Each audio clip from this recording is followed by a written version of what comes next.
समुद्र मंथन जब हुआ तो समुद्र मंथन में बाकी सब कुछ तो सबको मिला,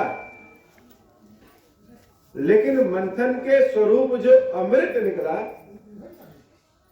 वह अमृत सबको नहीं मिला। जो बहुत पात्र हुआ उसी को अमृत मिला। यह राम कथा भी सिर्फ पात्रों को ही मिलता है।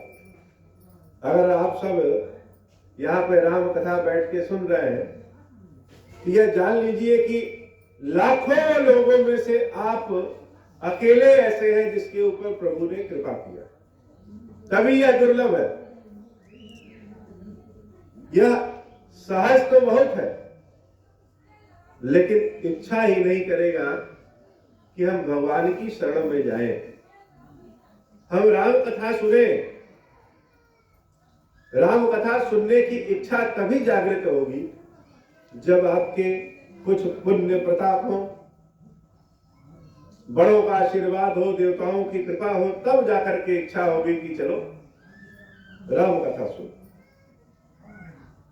तो राम कथा एक दिन में सब संभव नहीं, लेकिन जैसे राम पूर्ण है वैसे इनकी कथा भी अपने आप में पूर्ण है। जैसे राम अनंत है वैसे राम कथा भी अनंत है। जितना सुन लेंगे उतना ही पूर्ण है, और वह भी कम है। मन कभी भरेगा ही नहीं। जैसे कभी कभी भोजन बड़ा स्वादिष्ट होता है, पेट तो भर जाता है, लेकिन मन करता है कि भगवान 2 पेट दिए होते तो और खाए। वैसे राम कथा। तो महाराज जी का प्रेम, हम एक जगह राम कथा कह रहे थे, वहां महाराज जी पहुंचे थे। महाराज जी का प्रेम ऐसा है कि यहां हम लोग उपस्थित हो गए। ऐसे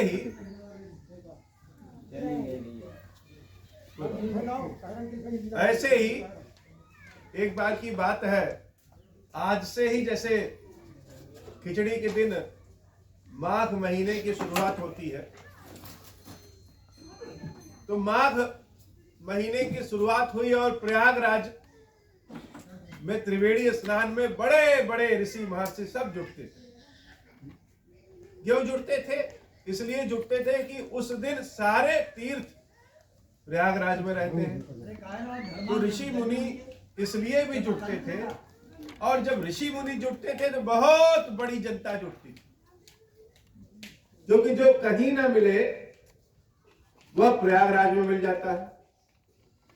तो प्रयागराज में एक ऋषि है, बहुत ही भक्त और बहुत ही ज्ञानी, भरद्वाज जी। भरद्वाज जी की वही कुटिया थी, जैसे यहाँ पे महाराज जी की कुटिया है, और वही प्रयाग में रह के ही वह प्रभु का सुमिरन किया करते। तो मन में अगर कोई प्रश्न हो या सुनने की इच्छा हो तो हम अपने से श्रेष्ठ व्यक्ति से जानने की इच्छा करते हैं। तो भरद्वाज जी सोचे, इस प्रयागराज में माघ मेले में बड़े बड़े संत आते हैं। एक संत है याज्ञवल्क्य जी। उन याज्ञवल्क्य मुनि को अगर हम अपने आश्रम ले आए तो राम चर्चा कुछ हो जाएगी। तो जहां स्नान कर रहे थे याज्ञवल्क्य जी, वही भरद्वाज जी गए, और जैसे ही मुनि स्नान करके बाहर निकले, उनके चरण को पकड़ लिए कि महाराज आपको हमारे आश्रम चलना है। याज्ञवल्क्य जी कह रहे, समय नहीं है मेरे पास बच्चा, और कहीं जाना नहीं महाराज, आपको हमारे आश्रम चलना है, और नहीं चलेंगे तो हम यह पांव आपके छोड़ेंगे नहीं। आप महीने भर इस प्रयागराज में आप रुकेंगे तो हमारे आश्रम में ही चल के रुकिए। बहुत विनती किए, चरण ही उनका पकड़ लिए, छोड़वे नहीं किए कि महाराज आप चाहे हमें श्राप दे दीजिए लेकिन हम जाने नहीं देंगे।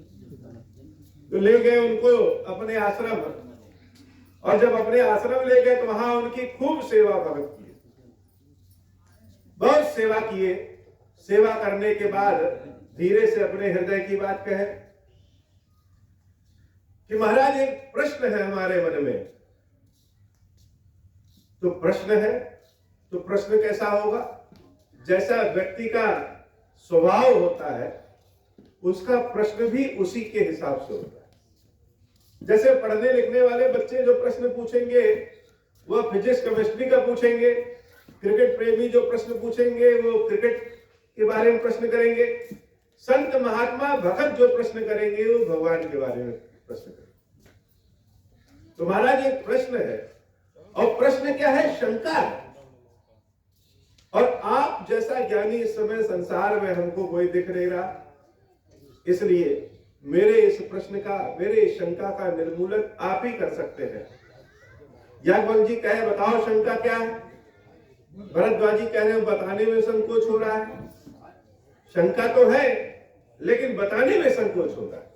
लोग कहेंगे भरद्वाज का इतना बड़ा आश्रम है, भगवान का नाम दिन रात लेता है, और इतनी छोटी सी बात नहीं है। जैसे गणित से कोई एमएससी किया है और उसको 2 गुणे 2 ना आए, निकालना ना आए कि 2 गुणे 2 4 कैसे निकाला जाए, तो बड़े शर्म की बात। ऐसे ही महाराज शंका हमारे मन में है, लेकिन बोले तो कैसे बोले, और न बोले तो मन में ऐसे घूमेगा कि जीना मुश्किल हो जाएगा। इसलिए बोलना ही बोलना है। याज्ञवल्क्य जी ने कहा कि बोलो, जो भी प्रश्न है पूछो। तो भरद्वाज जी महाराज कह रहे हैं कि हे प्रभु यह बताइए, चारों ओर चर्चा सुनते हैं राम राम राम राम, हम खुद भी राम राम करते हैं, आप भी करते हैं, ये राम है कौन? बहुत सारे लोग बैठे हैं, सबके मन में यह प्रश्न है कि राम कौन है। जानना सब चाहते हैं, लेकिन पूछे कौन, किससे पूछे? संकोच के मारे, शर्म के मारे नहीं पूछ पा रहे कि राम कौन है। और हे प्रभु, जो हम जानते हैं राम के बारे में, एक राम तो वह है, एक राम अवधेश कुमारा। जो अवधेश कुमार है, राजा दशरथ के पुत्र है, और उनके चरित्र के बारे में तीनों लोक जानता है। बड़े पराक्रमी थे, बड़े मर्यादा पुरुषोत्तम है।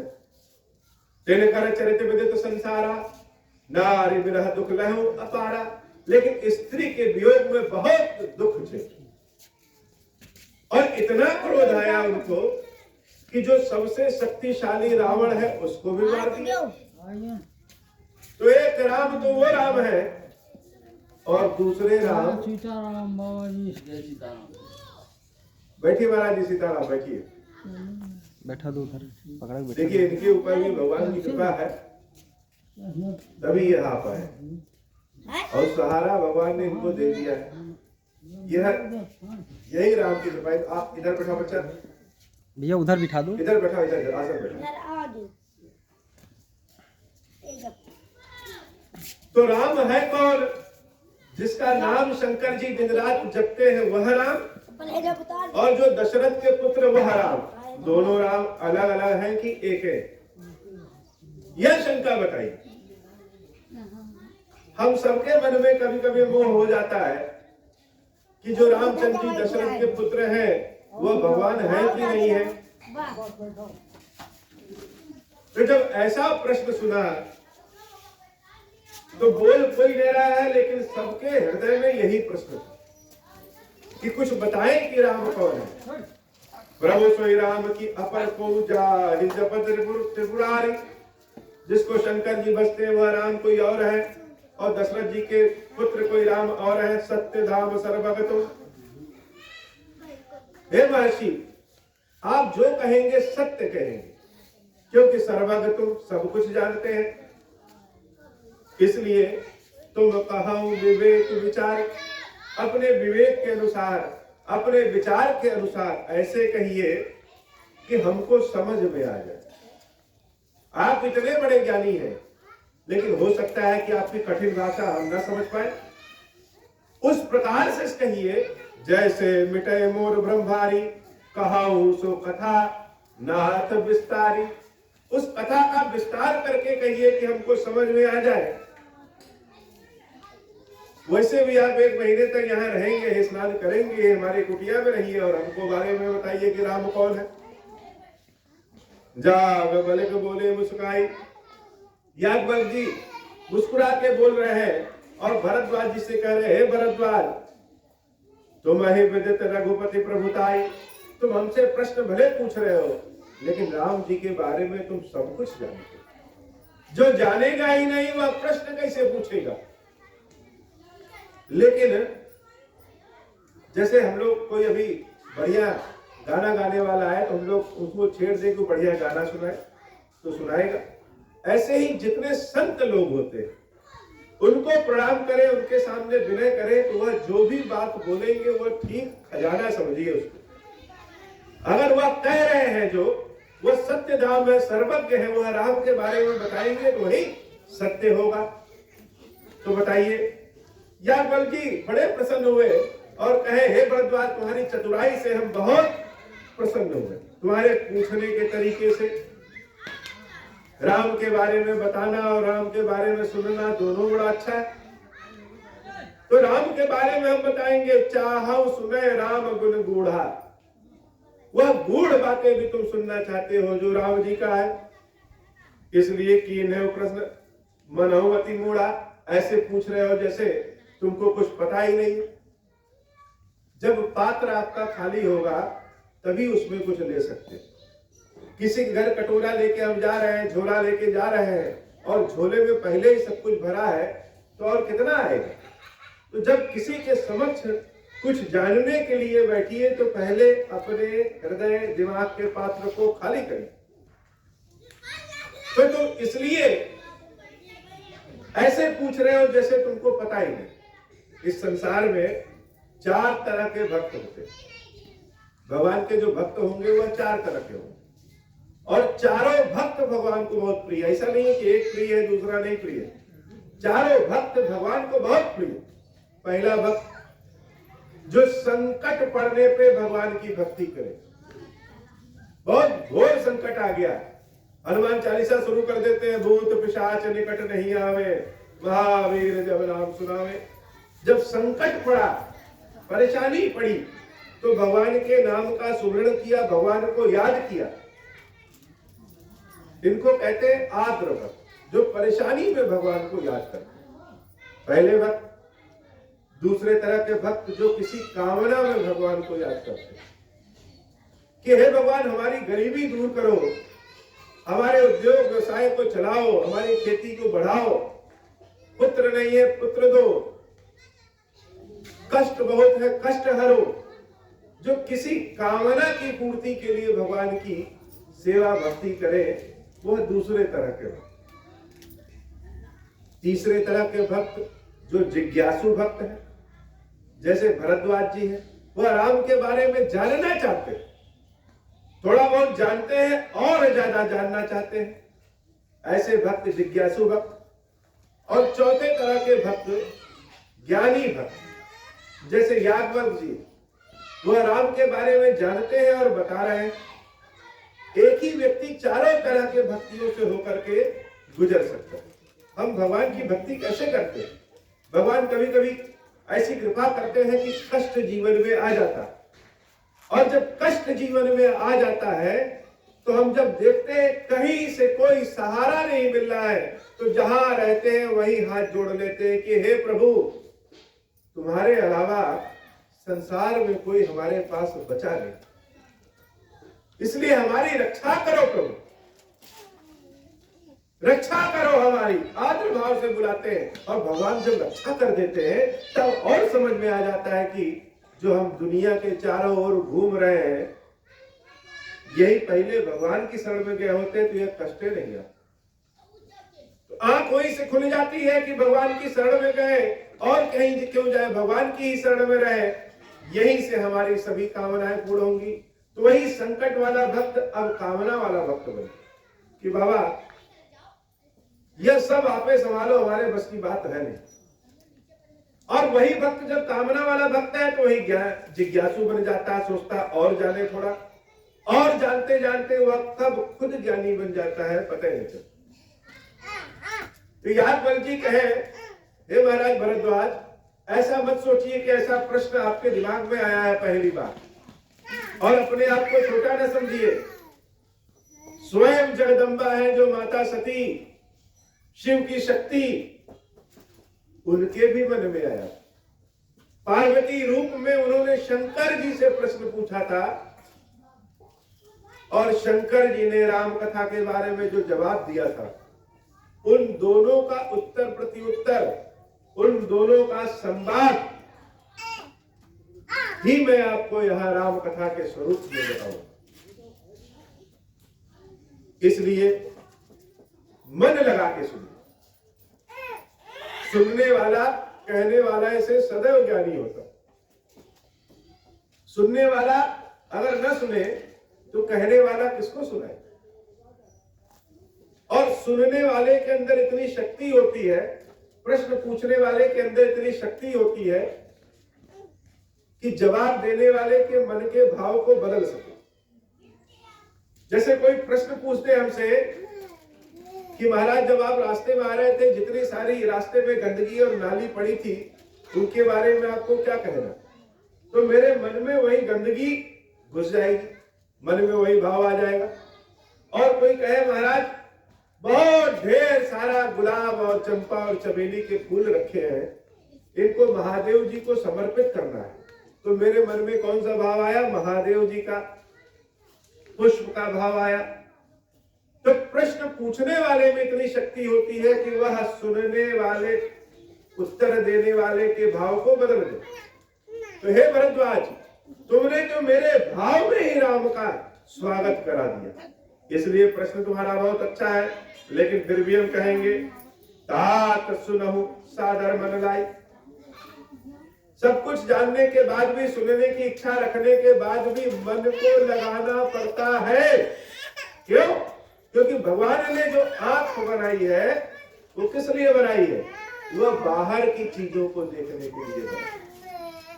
जो नाक बनाई है वो कहाँ की चीजों को सूंघते हैं? वह बाहर की चीजों को सूंघते हैं। जो कान बनाया है वह बाहर की चीजों को हम सुनते हैं। जो स्पर्श करते हैं वह बाहर की चीजों का स्पर्श करते हैं। जितनी भी इंद्रियां हैं वह सब बाह्य जगत से रिश्ता जोड़े हैं। इसलिए यह मन कहा जाता है, सदैव बाहर जाता है। और राम कथा हम भीतर सुनने की बात करते हैं। तो जब सुनने बैठेंगे तो सुनते सुनते कब आंख लग जाए, कब मन बाजार में पहुंच जाए, कब मन कहां पहुंच जाए, कोई गारंटी नहीं। इसलिए तात सुनहु सादर मन लाई। और तात मतलब होता है श्रेष्ठ। अगर तुमने राम के बारे में प्रश्न कर दिया तो तुम श्रेष्ठ हो। राम कथा सुनने की इच्छा जागृत हो गई, भगवान का सेवन पूजन करने का विचार मन में आ गया तो श्रेष्ठ हो गए। कलयुग की एक बड़ी अच्छाई है। कलयुग की अच्छाई यह है कि किसी चीज के बारे में अच्छा सोचने का पुण्य है, लेकिन बुरा सोचने का पाप नहीं लगता। जैसे किसी के बारे में हम केवल सोच रहे हैं बुरा, तो उसका पाप नहीं लग रहा है जब तक हम कोई कर्म ना करें। लेकिन हम अगर अच्छा सोच रहे, केवल सोच लें कि आपका भला हो जाए, तो उसका पुण्य मिलता है। तो प्रश्न और उत्तर से यह शुरू हुआ। याज्ञवल्क्य जी बताया कि एक बार की बात है, एक बार त्रेता युग माही। त्रेता युग की बात है। शंभु गए कुंभज ऋषि पाही। राम कथा का आयोजन महर्षि अगस्त के यहाँ हुआ। और राम कथा सुनने कौन गए? स्वयं शंकर जी गए।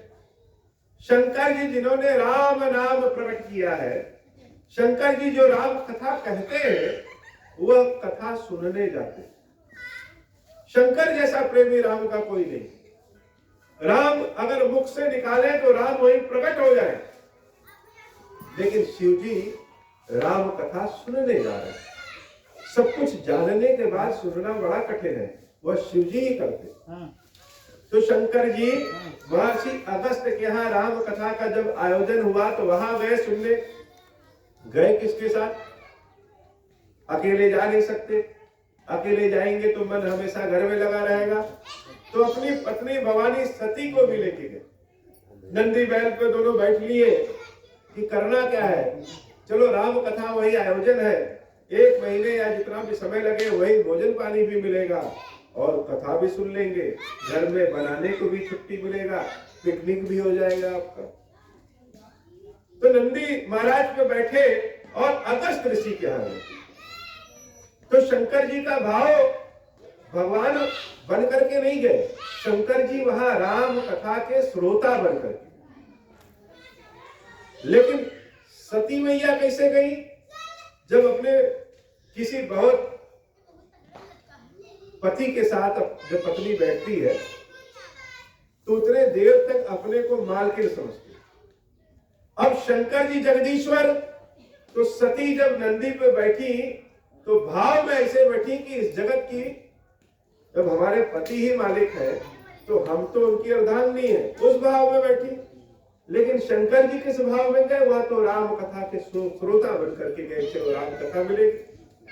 महर्षि अगस्त के यहाँ जब पहुंचे, पूजे ऋषि अखिलेश्वर जानी। भगवान चाहे जिस रूप में आ जाए, संत पहचान जाते। संतों की विशेषता होती है, भक्तों की विशेषता होती है कि भगवान वेश बदल के भी आ जाए लेकिन वो पहचान जाएंगे। हाँ, भगवान के पहचान का पिटारा वो नहीं खोलते, वो खुद ही पहचानेंगे, खुद ही जान जाएंगे। ऐसा नहीं कि चर्चा कर दिया सबको, खुद ही सब जान जाएंगे। तो पूजे ऋषि अखिलेश्वर जानी। भगवान शंकर की पूजा महर्षि अगस्त ने अखिल के ईश्वर साक्षात ब्रह्म के स्वरूप में। कथा प्रारंभ हुई, कथा कहे कथा सुनी। महर्षि अगस्त ने कथा का बखान करके कहा, राम कथा मुनि वर्ज बखानी और सुनी महेश परम सुखवानी। शिव जी को बड़ा अच्छा लगा राम कथा।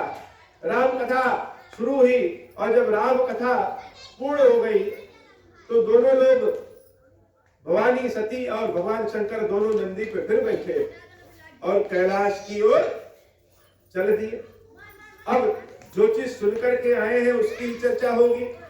कोई थिएटर में पिक्चर देख करके निकलिए तो थोड़ी देर उसी पिक्चर की ही चर्चा होगी कि हीरो ऐसे मारा, विलेन ऐसे कूदा। यहाँ जब राम कथा सुन के आए तो शंकर जी राम कथा की चर्चा देवी सती से करने लगे।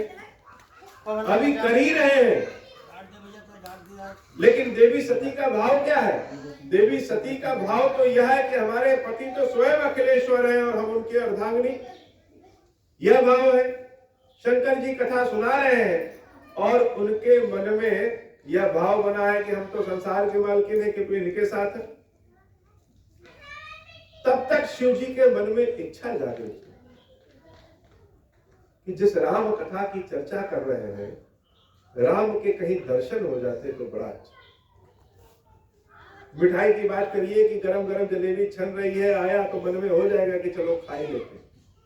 मुंह में पानी आ ही जाता है कि कहीं न कहीं मिल जाए तो खा ले। शंकर जी के मन में आ गया कि राम जी कहीं मिल जाते तो दर्शन कर लेते, और राम जी का अवतार भी हुआ। अब शंकर जी के मन में अगर कुछ आए वह पूरा ना हो, ऐसे नहीं हो सकता। पूरा तो होना है। जो जितने बड़े पद पे बैठा रहता है उसको उतना ही सोच समझ के सोचना और समझना चाहिए। मन में इच्छा किए कि हाजिर हो जाए। इसलिए मन में इच्छा सदैव अच्छा का करना चाहिए। कहा जाता है कि अच्छा सोचो अच्छा होगा। तब शंकर जी सोच रहे हैं कि राम जी का कहीं दर्शन हो जाए। तब तक राम जी उस समय लक्ष्मण जी के साथ एकदम से रोते बिलखते ऐसे सामने से जाते हुए देखे अपनी पत्नी जानकी को ढूंढ रहे हैं। शिव जी ने राम जी को देखा और लगा कि अभी नंदी थे, कूद करके जाकर के राम से गले मिल लेंगे, चरण पकड़ लेंगे, लेकिन लीला है इसलिए जान करके मन ही मन कीन प्रणाम, मन ही मन ऐसे प्रणाम कर दिए। शीश हल्का सा झुक गया।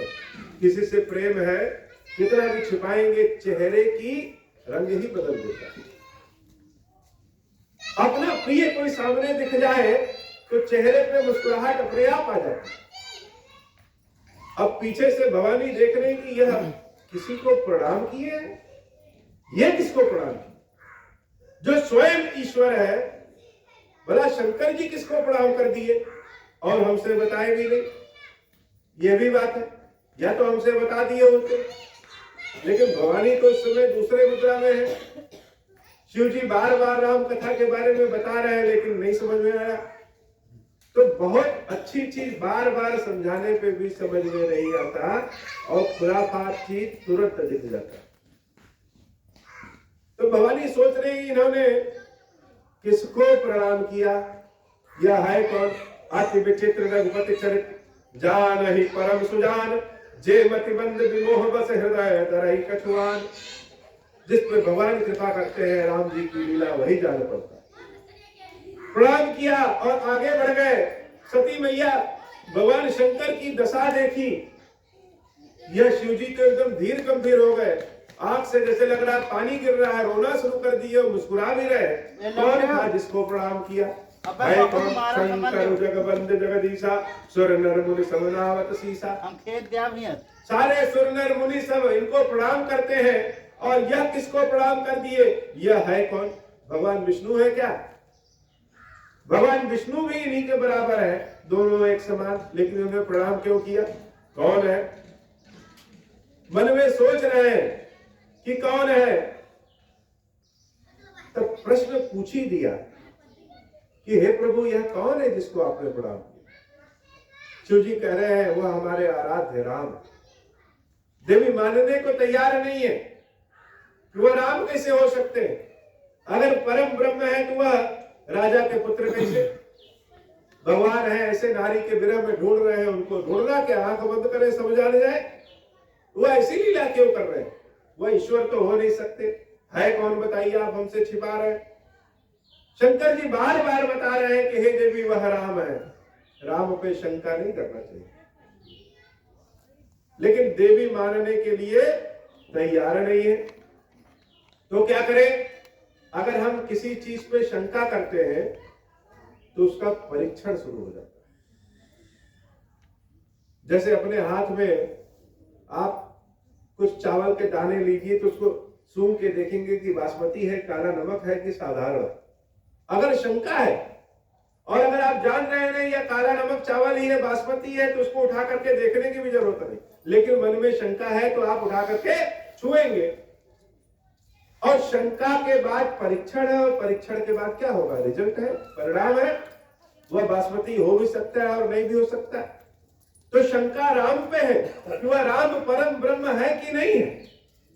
भगवान शंकर थक हार के कहे हे देवी जाओ तुम परीक्षण करोगे। देवी ने कहा आप भी चलिए, हम तो नहीं जाएंगे। हम इसी बरगद के वृक्ष के नीचे बैठे राम राम कर रहे हैं और आप जाइए उस राम का परीक्षण कर लीजिए कि वह राम है कि नहीं है, फिर आइए फिर चलते हैं। और मन ही मन सोच रहे हैं वही है सोई जो राम रचि राखा। बहुत कोशिश करिए किसी चीज को रोकने का, कभी कभी रोक नहीं पाते। तो शंकर जैसे जगदीश सर्वज्ञ भी रोक नहीं पा रहे। क्यों रोके? संत और भगवान जो है वह दूसरों के कार्य में हस्तक्षेप नहीं करते। तो जाओ देवी, कौन आपसे तर्क करे कि राम है कि नहीं है? आप परीक्षण कर लीजिए जैसे भी उचित हो वैसे, और बैठ करके अपने स्वयं राम राम राम राम शिव जी करने लगे। और देवी वहां से चली गई। कहां गई? रामचंद्र जी के पास, वहां परीक्षण करने। अब किसी चीज का परीक्षण कैसे करेंगे? अगर हम आपसे कहें कि यह सोना का परीक्षण कर लीजिए असली है कि नकली, नहीं कर पाएंगे। जौहरी कर लेगा, जो विद्या आप जानेंगे वही तो कर सकते हैं। तो देवी सती अब परीक्षण कैसे करें? राम का परीक्षण करना है, क्या करें? ऐसी कौन सी बुद्धि लगाएं? उनके मन में आया और उन्होंने सीता देवी का रूप बनाया। सामने से राम जी और लक्ष्मण जी आ रहे हैं, देवी भवानी उनके समक्ष नहीं। और जब रामचंद्र जी उनको देखे तो मुस्कुरा करके प्रणाम किए और देवी से कह रहे हैं हे देवी, शिव जी को कहां छोड़ के चली आई और अकेले जंगल में विचरण कर रही। भवानी जान गई कि राम तो जान गए हैं कि हम कौन है। वहां से शर्म के मारे संकोच करके परेशान होकर के भवानी वहां से निकल गई कि अब आगे चले, यहाँ उचित रुकना नहीं है। लेकिन मन में बड़ा भय। भय किस बात का? हमने अनजाने में बहुत बड़ी गलती कर। और अनजाने में क्या, शिव जी तो बार बार कह रहे थे कि राम है राम है राम है, तो गलती दो हुई। एक गलती हुई राम पे शंका। राम पे शंका यह बहुत बड़ी गलती नहीं है, बहुतों को होता है। भगवान पे शंका बहुतों को होता है, लेकिन भगवान के भक्त पे शंका यह बहुत बड़ी गलती है। शिव जी ने कहा है कि राम है, और शिव जी की बात को न मानना सबसे बड़ा अपराध है। क्योंकि शिव जी कह रहे हैं कि राम है, जो शिव कहेंगे वही सत्य है, वही शिव है और वही सुंदर है। तो भगवान शंकर की बात का हमने अवहेलना कर दिया, यह बड़ी गलती है, बड़ा भारी पाप कर दिया। वहां से डरी सहमी आ रही है। राम जी सोचे कि देवी बड़ी घबराई है, अब मेरा दर्शन कर ही लिया है, जानी गई है, तो मेरे विराट स्वरूप को भी देखी। भगवान श्री राम ने अपना विराट स्वरूप रामचंद्र जी ने दिखाया। देवी सती उनके विराट स्वरूप को देख रही है, तो देख रही है अनेक शंकर, अनेक सती, अनेक ब्रह्मा, अनेक शारदा, अनेक इंद्र, अनेक शची, अनेक देवी देवता, सब उस राम की सेवा पूजा में लगे। सब कुछ अनेक है, लेकिन राम एक है। अब आप कहेंगे ऐसे कैसे हो गया, कथा में लिखी है तो महाराज समझ में नहीं आ रहा। तो आप जिस धरती पे बैठे हैं, यहां की जमीन, अभी आप चले जाइए नेपाल, वहां की जमीन, चले जाइए रामेश्वरम, वहां की जमीन, उत्तरांचल हिमालय पे चले जाइए, वहां की जमीन, विंध्याचल चले जाइए, वहां की जमीन, सबकी जमीन अलग अलग है कि नहीं है। राजस्थान में चले जाइए, वहां की जमीन, सब जमीन है, लेकिन सबकी कंडीशन अलग अलग है। लेकिन किसी भी स्थान पे जाइए और आसमान की ओर सर झुकाइए, तो आसमान सबका एक ही रंग का, उसमें कोई अंतर नहीं। आप एवरेस्ट पे खड़े होकर के आसमान को देखेंगे तो भी वैसा ही है, गोवा में खड़े होकर आसमान को देखेंगे तब भी वैसा है, और बाराबंकी में खड़े होकर आसमान को देखेंगे तब भी वैसा है। तो आसमान ही राम है, जो सिर्फ एक है, एक जैसे है, बाकी सब अलग अलग है। भवानी बड़ी परेशान हुई, और जब राम के इस रूप को देखा तो आंख बंद कर, जब देखते देखते थक जाते हैं, आंख थक गई तो आंख हम बंद कर लेते हैं। भवानी अपनी आंख को बंद कर ली, और जब आंख खोल रही है तो वहां पा रही है जहां शिव जी बैठे हैं। शिव जी कहे, देवी परीक्षण कर लिया तुमने, वह राम है कि नहीं।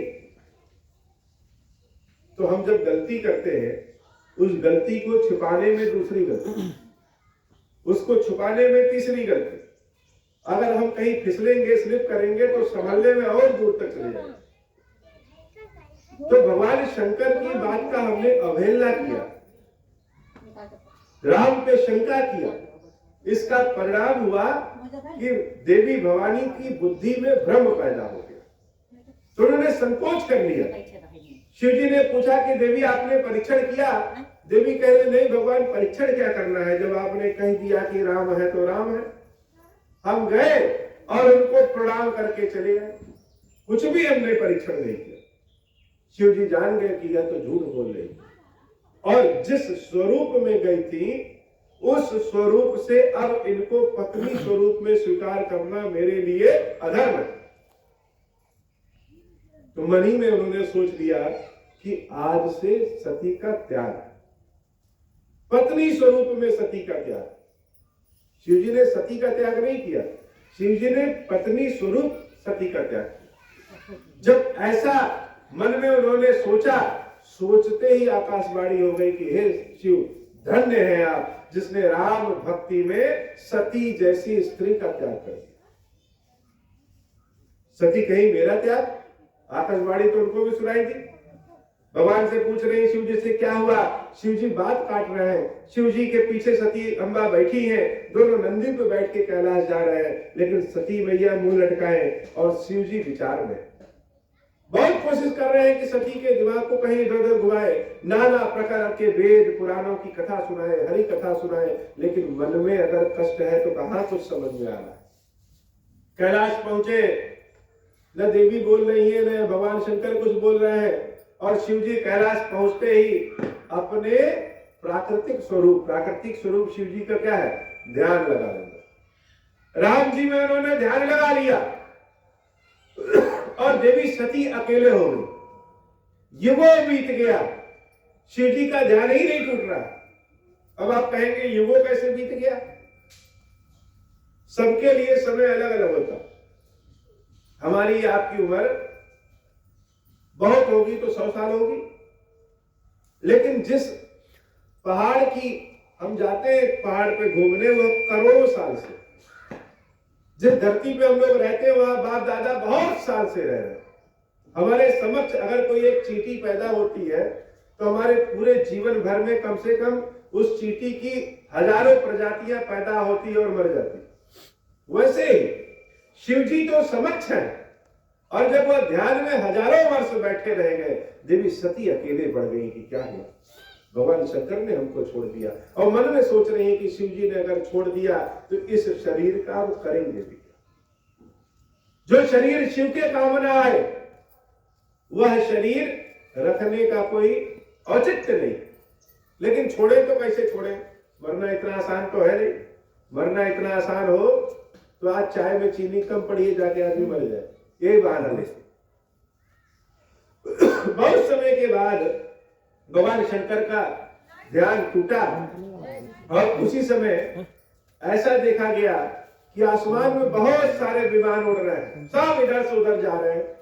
सती मैया पूछी शिव जी से कि हे भगवान, ये लोग कहां जा रहे हैं? शंकर जी ने कहा, हे देवी, आपके पिता दक्ष जी के यहाँ एक यज्ञ हो रहा है, उस यज्ञ में सब जा रहे हैं। देवी सती कही कि हमें भी जाना है। शिव जी ने कहा कि हे देवी, हमको और आपको निमंत्रण उस यज्ञ में नहीं दिया गया, तो जहां निमंत्रण न पहुंचे वहां नहीं जाना चाहिए। सती अम्बा कह रही, भगवान वो तो हमारे पिता है, हमारा नैहर मायका है, वहां क्यों न जाए? भगवान शंकर कह रहे हैं कि दुख में बिना बुलाए पहुंच जाना चाहिए, लेकिन अगर कोई उत्सव या सुख है तो बिना निमंत्रण के वहां नहीं जाना चाहिए। लेकिन भवानी के मन में तो कुछ और है। भवानी तो बहाना ढूंढ रही है कि इस शरीर का हम नाश करें किसी का, क्योंकि शिवजी ने इस शरीर को त्याग दिया है, तो इस शरीर को लेके क्या करेंगे? और कभी कभी कहीं का गुस्सा कहीं उतर जाता है। शंकर जी ने अपने 2 गणों के साथ देवी सती को विदा किया। भवानी अपने मायके गई और जब वहां जा करके देख रही है कि सबका आसन लगा है, लेकिन उनके पति भगवान शंकर का कोई भी स्थान बने नहीं। पति का अपमान देख करके भवानी बहुत ही क्रोधित हुई और अपने पिता पे उन्होंने क्रोध करते हुए कहा कि तुमसे यह शरीर उत्पन्न हुआ है, इसलिए इस शरीर को हम रखेंगे नहीं। जो शिव जी का विद्रोही है वह सबका विद्रोही। और सारे देवताओं के समक्ष भवानी कह रही है कि जहां कहीं भी भगवान शंकर और भगवान विष्णु का अपमान हो, अगर भगवान ने आपको शक्ति दिया है तो अपमान करने वाली की जिह्वा को काट दे, अन्यथा उस स्थान से हट जाए। और प्रार्थना किया कि हे भगवान शंकर, हे भगवान शंकर, अगर इस सती के मन में जरा भी आपके लिए प्रेम है तो हमारी भक्ति को, हमारे प्रेम को हमेशा के लिए अमर कर दीजिए। हे भगवान विष्णु, इस सती ने अगर शिव जी का थोड़ा भी सम्मान किया है, भक्ति की है, तो जितना भी जन्म हम ले, हर जन्म में पति के स्वरूप में शंकर ही हमको प्राप्त हो। और ऐसा कह करके उस यज्ञ कुंड में भवानी कूद पड़ती। हाहाकार मच गया चारों ओर कि देवी सती ने अपने शरीर को यज्ञ कुंड में भस्म कर लिया। शिव जी को जब पता चला तो शिव जी के गण वीरभद्र जी आए और अकेले पूरे यज्ञ को भस्म कर दिए। किसी के पास इतना पुरुषार्थ नहीं जो भगवान शंकर के गण का सामना कर पाए। शिव जी का कोई विरोध नहीं कर सकता, लेकिन भगवान शंकर क्रोध में नहीं, भगवान शंकर बहुत ही दुख में। देवी सती नहीं, शिव जी जैसा परम ज्ञानी भी महामोही की तरह देवी सती के शरीर को उठाए चारों ओर विचरण करने। यह कथा हम सब जानते। लेकिन जितनी बार सुनिए उतनी बार ही अच्छा लगता है।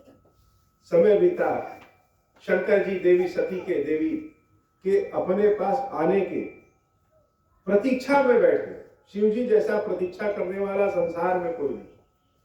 देवी रूप बदलती रही, शरीर बदलती रही, और हर शरीर में शिव जी देवी के साथ रहे, लेकिन अपनी अर्धांगिनी के स्वरूप में वह इंतजार कर रहे। बहुत समय बीता और उन देवी का जन्म पार्वती के स्वरूप में हुआ। जहां देवी के पग पड़ते हैं वह स्थान ही अपने आप में पावन हो जाता है। तुलसीदास जी ने श्री रामचरितमानस में जितना भी स्तुति किया है, उन सभी स्तुतियों में पार्वती जी की जब स्तुति करते हैं तो अपने शरीर को, हृदय को खोल करके रख देते हैं। भवानी पार्वती इतनी धन्य है। इस पृथ्वी पे जितनी भी पूजा पाठ होती है सब तो शंकर और पार्वती के ही। कामनाओं की जितनी पूजा होती है सब देवी पार्वती की। स्त्रियों के सुहाग की जितनी पूजा होती है सब पार्वती से। और जैसी शंकर जी की उपासना, शंकर जी की पूजा पार्वती जी ने किया, आज तक न किसी ने किया है और ना ही कोई करेगा। तो कथा को संक्षेप में आगे बढ़ाते हुए शिव जी का विवाह शुरू हो गया।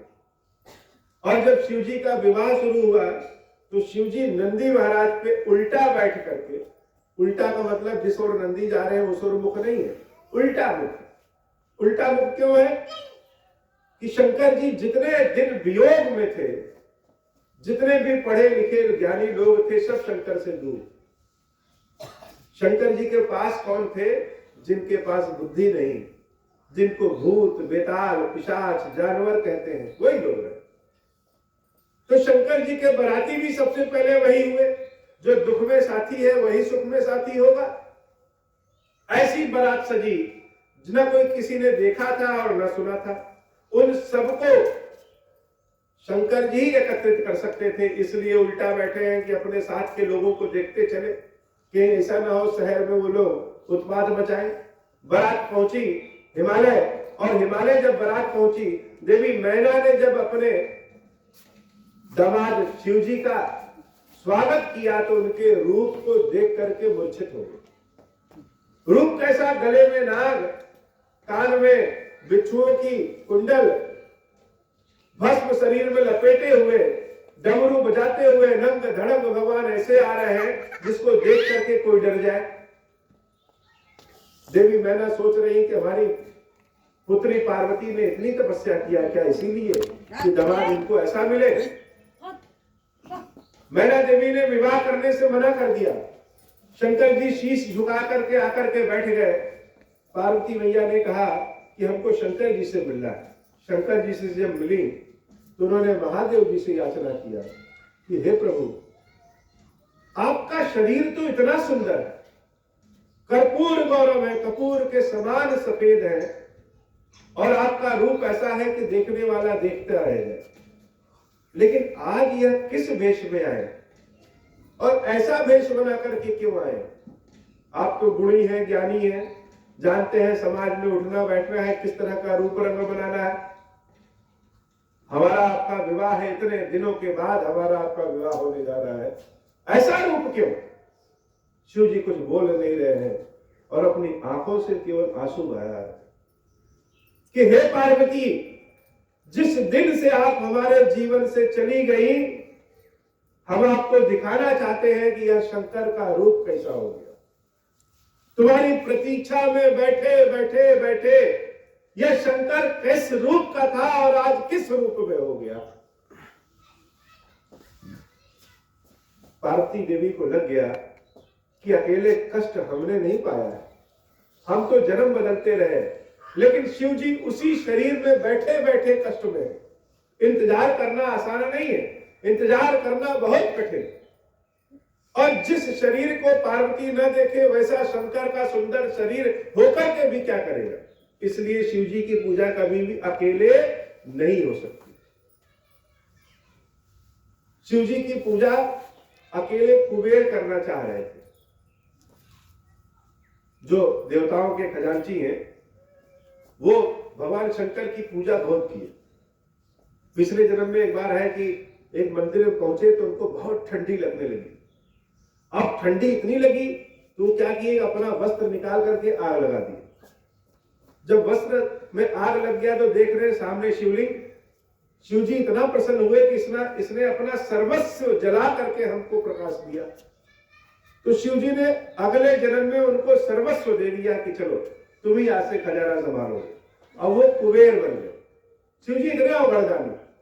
तो जब वो शंकर जी की पूजा किए तो एक बार शंकर जी से मिलने कैलाश आए। तो देवी पार्वती जब गुफा से निकली तो वह कुबेर जी पार्वती जी को ऐसे घूर के देखने लगे कि अभी तक तो हम ही शिव जी के करीब थे, यह कौन आ गया। जब घूर के देखने लगे तो पार्वती देवी को लगा कि यह घूर के देख रहे हैं, तो कुबेर की एक आंख उन्होंने फोड़ दिया। वो रोने लगे। शिव जी ने कहा, देवी आपने अपने पुत्र के साथ क्या किया। तो देवी ने कहा, पुत्र पुत्र बन के आए तो ठीक है, यह तो घूर के देख रहा। तो कुबेर ने कुचेष्टा करके देवी पार्वती को देखा, इसलिए हम उनका नाम कहते हैं कुबेर।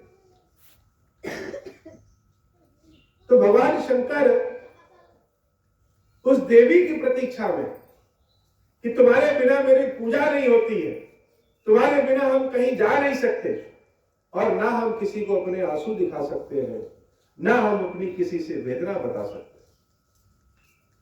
पार्वती मैया को बड़ा संकोच हुआ और भगवान शंकर से उन्होंने प्रार्थना किया कि हे प्रभु अपने सुंदर स्वरूप में आइए। शिव जी उसके बाद जब पीतांबर धारण किए और दूल्हे के वेश में आए, त्रिपुंड लगा करके कर्पूर गौरम स्वरूप में माथे पे चंद्रमा को जब सजाया तो भगवान शंकर का जो स्वरूप सामने आया उनको कहते हैं चंद्रेश्वर महादेव। चंद्रशेखर स्वरूप में बड़ा सुंदर स्वरूप था। भगवान विष्णु भी उनके रूप को देख करके शर्मा जाए। मैना देवी जब शंकर जी के स्वरूप को देखी तो बड़ा संकोच हुआ। अनजाने में कभी कभी हम लोग संतों का के साथ बुरा बर्ताव कर देते। तो क्षमा कैसे मांगे। क्षमा मांगने के लिए देवी पार्वती ने कहा कि शिव जी को खीर बहुत प्रिय, इनको आप खीर खिलाइए। हम सभी लोग जानते हैं कि शिव जी को बेलपत्र बहुत प्रिय है, धतूरा बहुत प्रिय है, भांग बहुत प्रिय है। यह सत्य बात है कि यह सब प्रिय है, लेकिन जब गृहस्थ के सुख कामना की इच्छा हम रखेंगे तो उनकी पूजा देवी भगवती पार्वती के साथ हो। तो उस अवस्था में शिव जी को खीर बहुत प्रिय। देवी मैना ने शिव जी के लिए बड़े प्यार से प्रेम से खीर बनाया और अपने दामाद को ले जाकर के खीर खिलाया। भगवान शंकर बड़े प्रसन्न होकर के उस खीर को खाए। तो अब जब भी कभी आपके मन में कोई कामना रहे तो भगवान शंकर को थोड़ा सा खीर बना करके भोग लगाइए। उनको खीर बहुत प्रिय। पार्वती देवी के साथ विवाह हुआ और शंकर भगवान देवी पार्वती के साथ कैलाश आए। उस विवाह के उपलक्ष्य में, माता पार्वती के कैलाश आने के उपलक्ष्य में सब लोग एक रंग में रंग गए। कोई गोरा, कोई काला, कोई लाल, कोई पीला, ऐसा नहीं, सब रंगीन हो गए। उसी खुशी में हम लोग होली का त्योहार मनाते हैं। शिव जी बैठे हैं और देवी पार्वती ने इस बार प्रश्न किया। जान गई कि शिव जी को राम बहुत प्रिय है, तो इनसे राम के बारे में ही प्रश्न किया। तो भगवान राम की कथा सुनने की इच्छा जागृत की और शिव जी ने एकदम से पावनी कथा इस जगत के कल्याण के लिए देवी पार्वती को सुनाना शुरू किया और बताना शुरू किया कि हे देवी, मंगल भवना मंगलहारी, उमा सहित जहि जपत पुरारी, मंगल भवना मंगलहारी, द्रवहु सो दशरथ अजर बिहारी। कि जो राम जिनका नाम हम दिन रात लेते हैं वो, और जो राम दशरथ जी के आंगन में खेल रहे हैं वो, दोनों एक ही। दोनों में कोई शंका नहीं, दोनों एक है। एक निर्गुण है, एक सगुण है। तो उनमें कोई भेदभाव नहीं करना चाहिए। जो दशरथ जी के पुत्र हैं वही राम है, और जो शंकर जी जिनको बसते हैं वही राम। और राम संसार में सबसे बड़े। तो राम जी की कथा जब शुरू हुई तो राम जी ने अपना जन्म क्यों लिया, इसके दो चार कथा है। एक कथा शिव जी ने बताया कि एक बार की बात है कि महाराज मनु तपस्या करना शुरू की है अपनी पत्नी शत्रुपा के साथ। जब देखे कि अवस्था बहुत बीत गई है और हमने कभी भगवान का गुणगान नहीं किया, तो भगवान की तपस्या करने के लिए अपने राजपाट को छोड़ करके जंगल चले गए। और जब जंगल चले गए तो वहां भगवान की पूजा सेवा करें, तो हमारे मन में यह आता है कि हम किस भगवान की पूजा करें। हनुमान जी की पूजा करें, शंकर जी की पूजा करें, इंद्र की पूजा करें, विष्णु भगवान की पूजा करें, किसकी पूजा करें, कौन से भगवान सबसे श्रेष्ठ है। तो भगवान तो सब एक ही है, हमारा मन जिसमें लग जाए। तो सबसे पहले उन्होंने शंकर जी की पूजा की। शंकर जी को बुलाया अपने यहाँ। शंकर जी प्रसन्न हुए और कहे बताओ क्या जानना चाहते हो। मनु महाराज कह रहे हैं प्रभु हमको भगवान से मिलना है। तो किस भगवान से मिलना है? उस भगवान से मिलना है जो भगवान का रूप आपके हृदय में बसता है। शंकर जी ने आशीर्वाद दिया और मंत्र बताया कि आप इस मंत्र से भगवान का आह्वान करिए, भगवान आपके समक्ष आए। तपस्या शुरू हुई, बड़ी विकराल तपस्या शुरू हुई। भगवान से मिलने में सबसे मेन कठिन काम क्या है? हम अपने कार्यों से छुटकारा नहीं पा पाते। बहुत सारे घरेलू उलझन, जा भी नहीं सकते छोड़ करके। तो देखे कि 3 बार भोजन करना पड़ता है, बर्तन मांजो, खाना बनाओ, कपड़ा धुलो, इसमें आधा समय तो छूट जाता है। तो धीरे धीरे मनु महाराज और देवी शत्रुपा ने भोजन करना ही छोड़ दिया। बहुत समय बीता और एक बार ऐसी स्थिति आ गई कि तपस्या करते करते करते करते शरीर जर्जर हो गया। शरीर जब जर्जर हो गया तो भगवान प्रकट हुए। भगवान प्रकट हुए, कहे हे मनु वरदान मांगो। तो वरदान क्या मांगना है यह तो समझ ही नहीं पा रहे।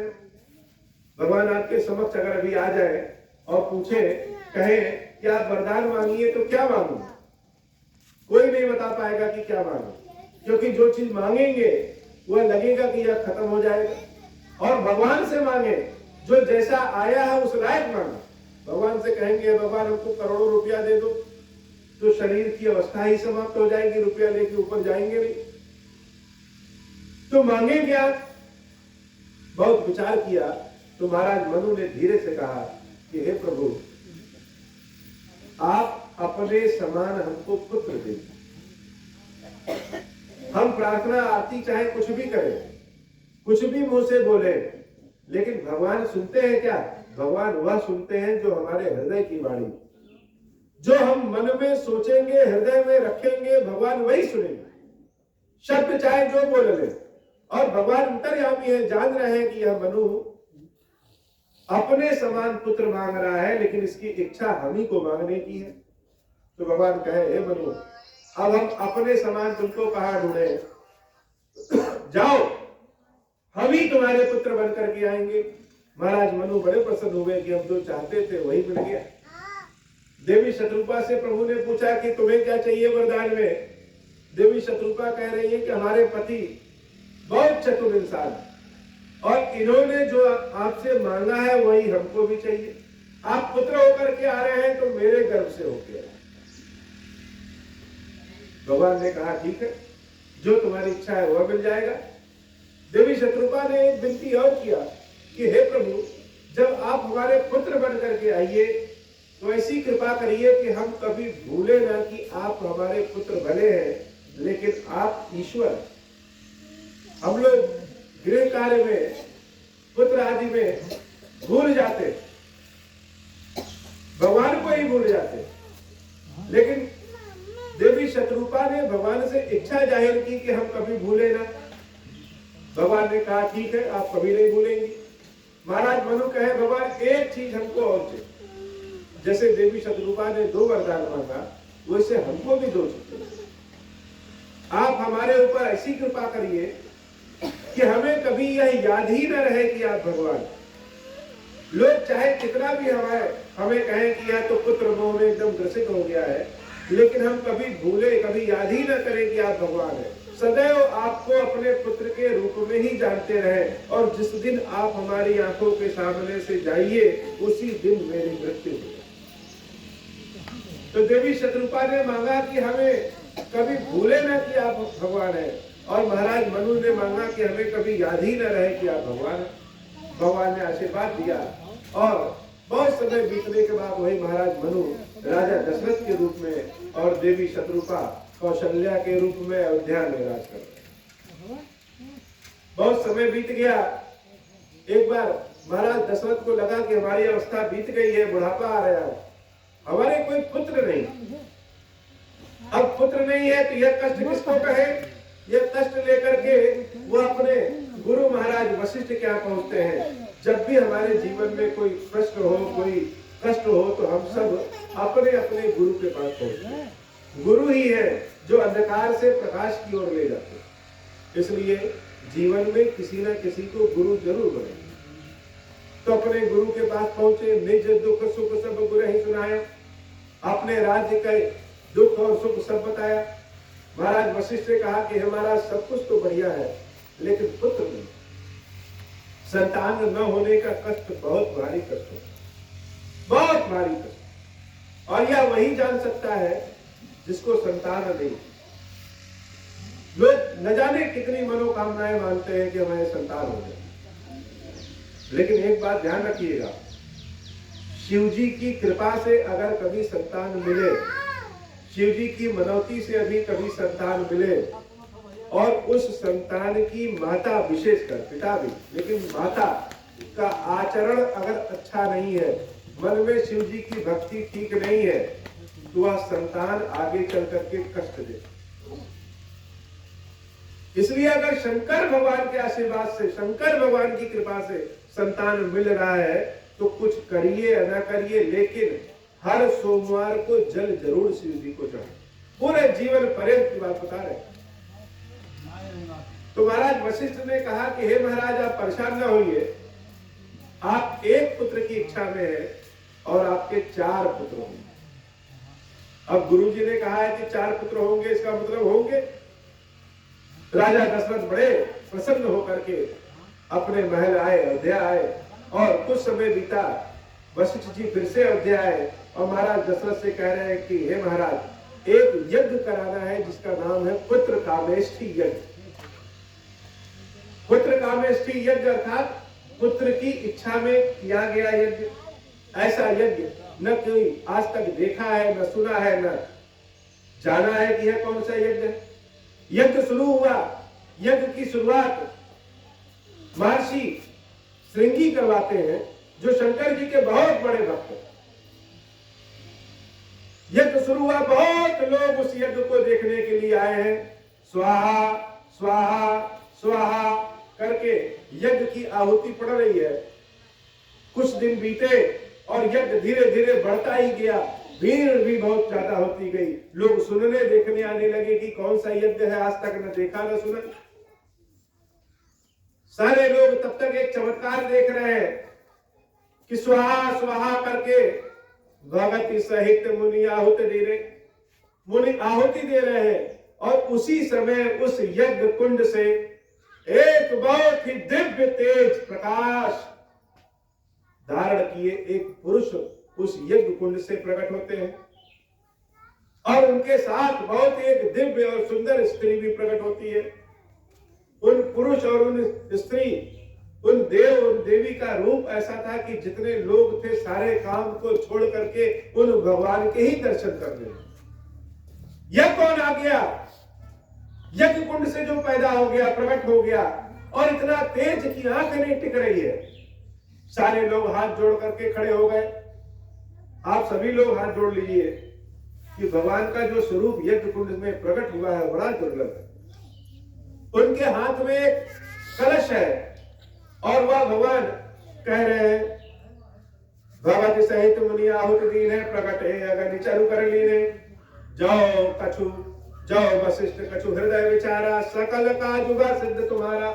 हे वशिष्ठ, जो कुछ भी तुमने अपने हृदय में विचार किया है, सोचा है, वह सारे कार्य तुम्हारे सिद्ध होंगे।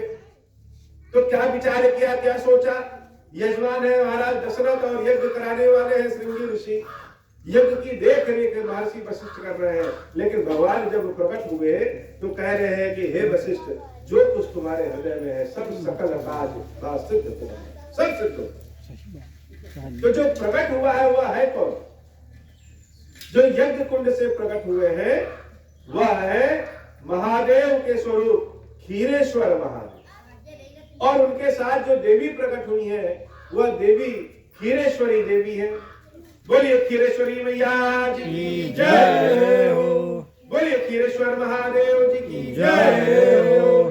भगवान शंकर अपने अनेक स्वरूपों में इस संसार को चलाते हैं। भगवान शंकर जब भगवान विष्णु के स्वरूप में होते हैं तो देवी पार्वती ही लक्ष्मी के स्वरूप में होती है। भगवान शंकर जब ब्रह्मा जी के स्वरूप में होते हैं तो देवी पार्वती ही शारदा के स्वरूप में होती है।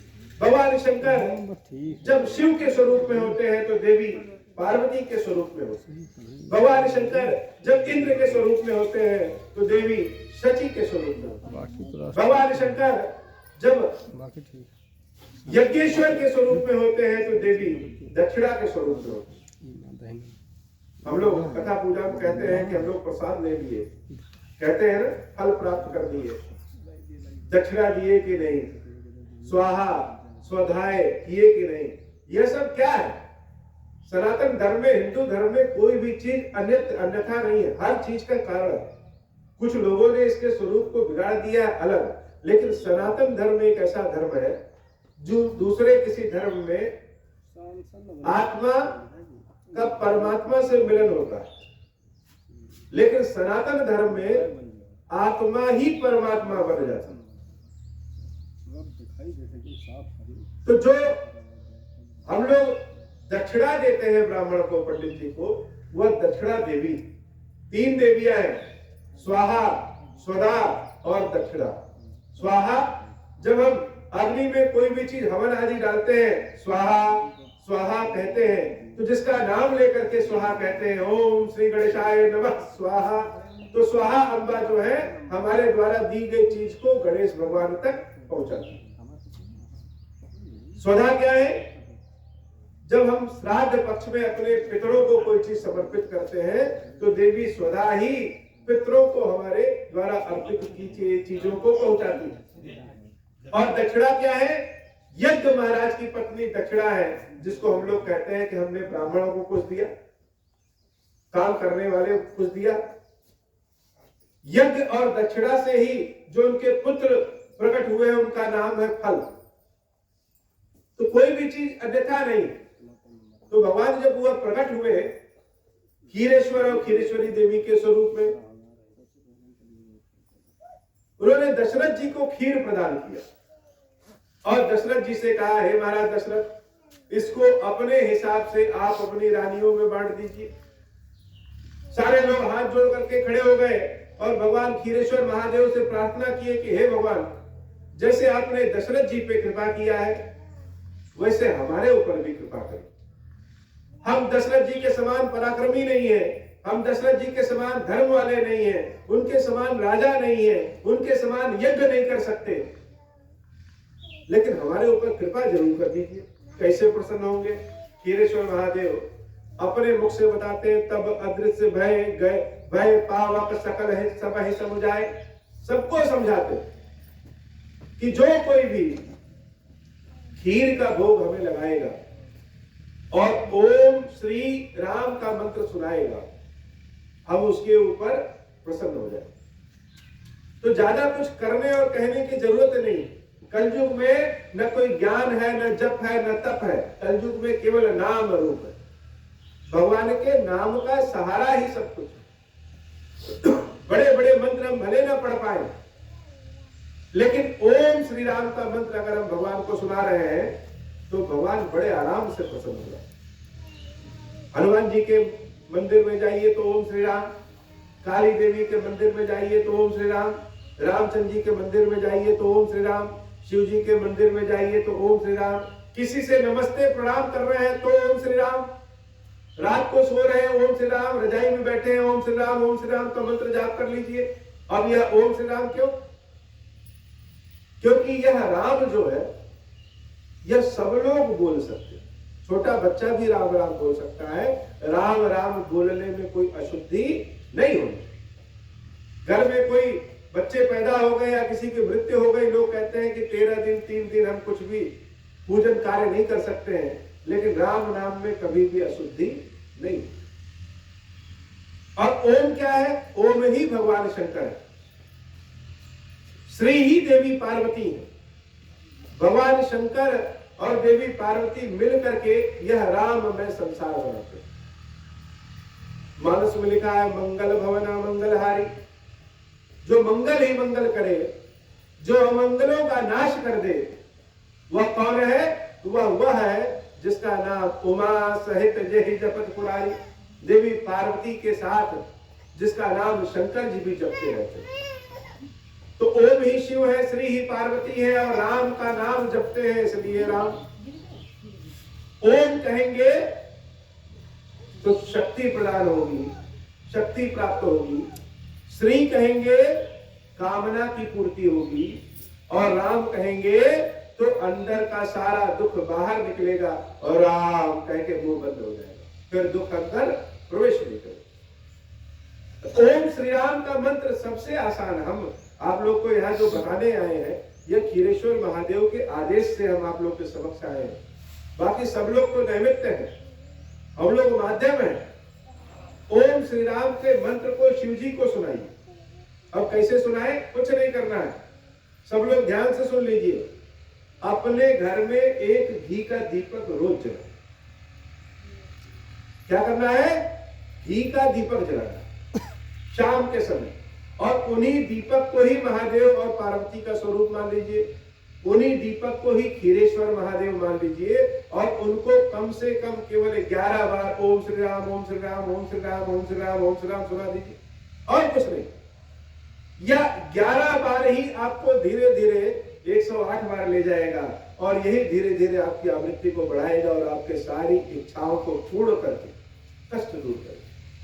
परिवार से गरीबी दूर हट जाएगी, मनोकामनाएं पूर्ण होंगी, और कोई पैसा भी नहीं लगना है।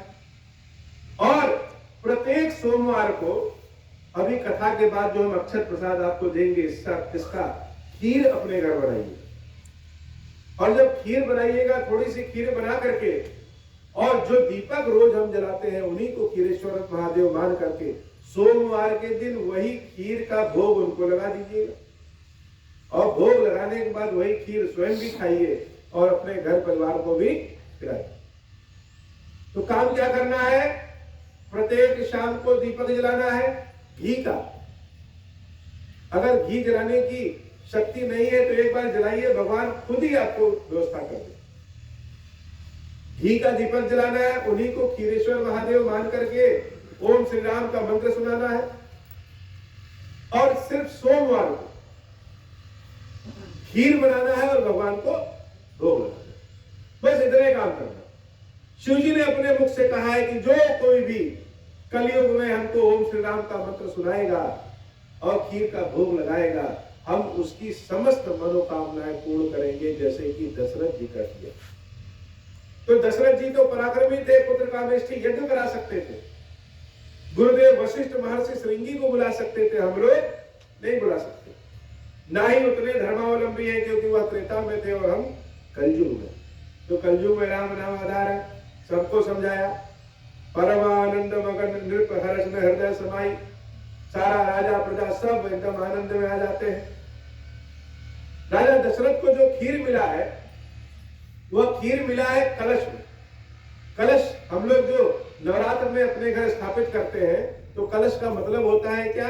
क से काली, ल से लक्ष्मी, श से शारदा। जहां महाकाली, महालक्ष्मी, महाशारदा का वास है, वही कलश है, वही कलश। तो कलश में मिला है। दशरथ जी को जब खीर मिला तो उन्होंने उस खीर को 2 भाग बनाया। एक भाग महारानी कौशल्या को दिया, और एक भाग जो बचा वो महारानी, उसमें से 2 भाग किए फिर से, और एक भाग कैकेयी अम्बा को दिया। जो एक भाग फिर से बच गया, उसके फिर 2 भाग किए, और एक भाग फिर से कौशल्या अम्बा और फिर से कैकेयी अम्बा को दिया। दूसरी बार जो दोनों भाग मिला है दोनों माताओं को, उन्होंने अपने अपने हिस्से का वह भाग महारानी सुमित्रा को दे दिया। तो सुमित्रा देवी को खीर के 2 भाग मिले, तो उनके 2 पुत्र लक्ष्मण जी और शत्रुघ्न जी प्रकट हुए। कैकेयी अम्बा को 1 भाग मिला, तो उनके 1 पुत्र भरत जी प्रकट हुए। और कौशल्या अम्बा को 1 भाग मिला, आधा से ज्यादा, आधा भाग मिला था पूरा, तो उनके पूर्ण राम जी प्रकट हुए। अब खीर अभी बटी रही है, तब तक आसमान में एक चिड़िया को दूर से ही वह खीर दिख जाती, खुशबू उसके नाक में गई, सोची यह क्या चीज है, दुर्लभ है, खाने की इच्छा हुई, वह दौड़ करके आई, उसी खीर में उसने झपट्टा मारा। झपट्टा मार करके जब बहुत दूर लेकर के चली गई कि अब हम राज्य से दूर आ गए, आराम से बैठ के खाएं, तब तक देख रही हैं कि एक पर्वत पे एक देवी तपस्या कर रही। वह देवी तपस्या में लीन है और इतने तेज उन देवी के अंदर है कि वह चिड़िया जब उस देवी को देखी तो अपने पंजे में जो खीर है उसको भूल गई। वो खीर नीचे गिरने लगता है। जब नीचे गिरता है उसी समय पवन देव बड़े वेग से चलते हैं और उस खीर को उड़ाते हैं, ऐसा कि वो खीर जाकर के उन देवी के कान में गिर जाता है। कान में गिरा, वह खीर कान से होते हुए उन देवी के गर्भ में पहुंच गया और उन देवी के जो पुत्र पैदा हुआ वो श्री हनुमान जी महाराज कहलाए। बोलिए वीर बजरंग बली की जय हो। उन देवी के पति का नाम केसरी नंदन है, इसलिए हनुमान जी महाराज का एक नाम केसरी, उन देवी के पति का नाम केसरी है, इसलिए हनुमान जी का एक नाम केसरी नंदन कहलाया। पवन देवता ने उस खीर को उड़ा करके कान में गिराया था, इसलिए हनुमान जी महाराज पवन पुत्र कहलाए। और वह खीर दिया किसने था? स्वयं शंकर जी ने, इसलिए हनुमान जी को शंकर सुवन कहते हैं। शंकर सुवन केसरी नंदन, तेज प्रताप महाजगबंदन। ऐसा तेज ऐसा प्रताप है, महातेज है कि सारा जग उनकी वंदना करता है। राम जी के एक एक रोम में ब्रह्मांड बसा है और हनुमान जी के एक एक रोम में राम बसे। कलयुग में साक्षात जागृत है हनुमान जी महाराज। तो जिस खीर से राम जी बने हैं उसी खीर से हनुमान जी महाराज भी हैं।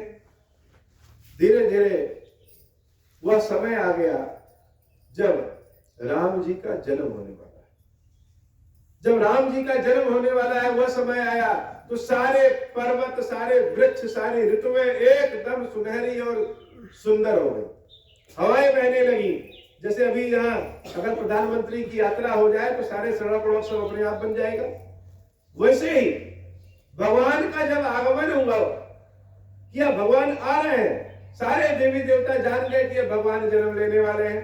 और जहां भगवान जन्म लेने वाले हैं वहां सब लोग खुद ही पहुंच करके अपनी अपनी सेवा लेकर के वहां पे पहुंचे। भगवान सोचे ये सारे देवी देवता हमारे लीला का अभी भांडा फोड़ देंगे, इसलिए भगवान ने दूर से ही सबको कह दिया कि सब लोग अपने अपने घर जाओ और हमको अपनी लीला करने दो। सारे देवता अपने अपने घर गए और भगवान ने जन्म लिया। भगवान जब जन्म लेते हैं तो उनके जन्म का जो स्वरूप होता है वह स्वरूप ही बड़ी दुर्लभ स्वरूप। हम लोग राम जी के जन्म के बारे में स्तुति अनेक बार सुने हैं, अनेक बार जाने। वह स्तुति सुनने में, कहने में, पढ़ने में बड़ा अच्छा लगता है, लेकिन वह स्तुति राम के रूप को बताती है कि भगवान का स्वभाव क्या है, भगवान का रूप कैसा है। भय प्रगट कृपाला, यह स्तुति हमने अनेकों बार सुनी और गाई और समझी और पढ़ी, बड़ा अच्छा लगता है। गाने वालों ने न जाने करोड़ों रुपए इस स्तुति को गा करके और कैसेट में बजा करके कमा लिए होंगे।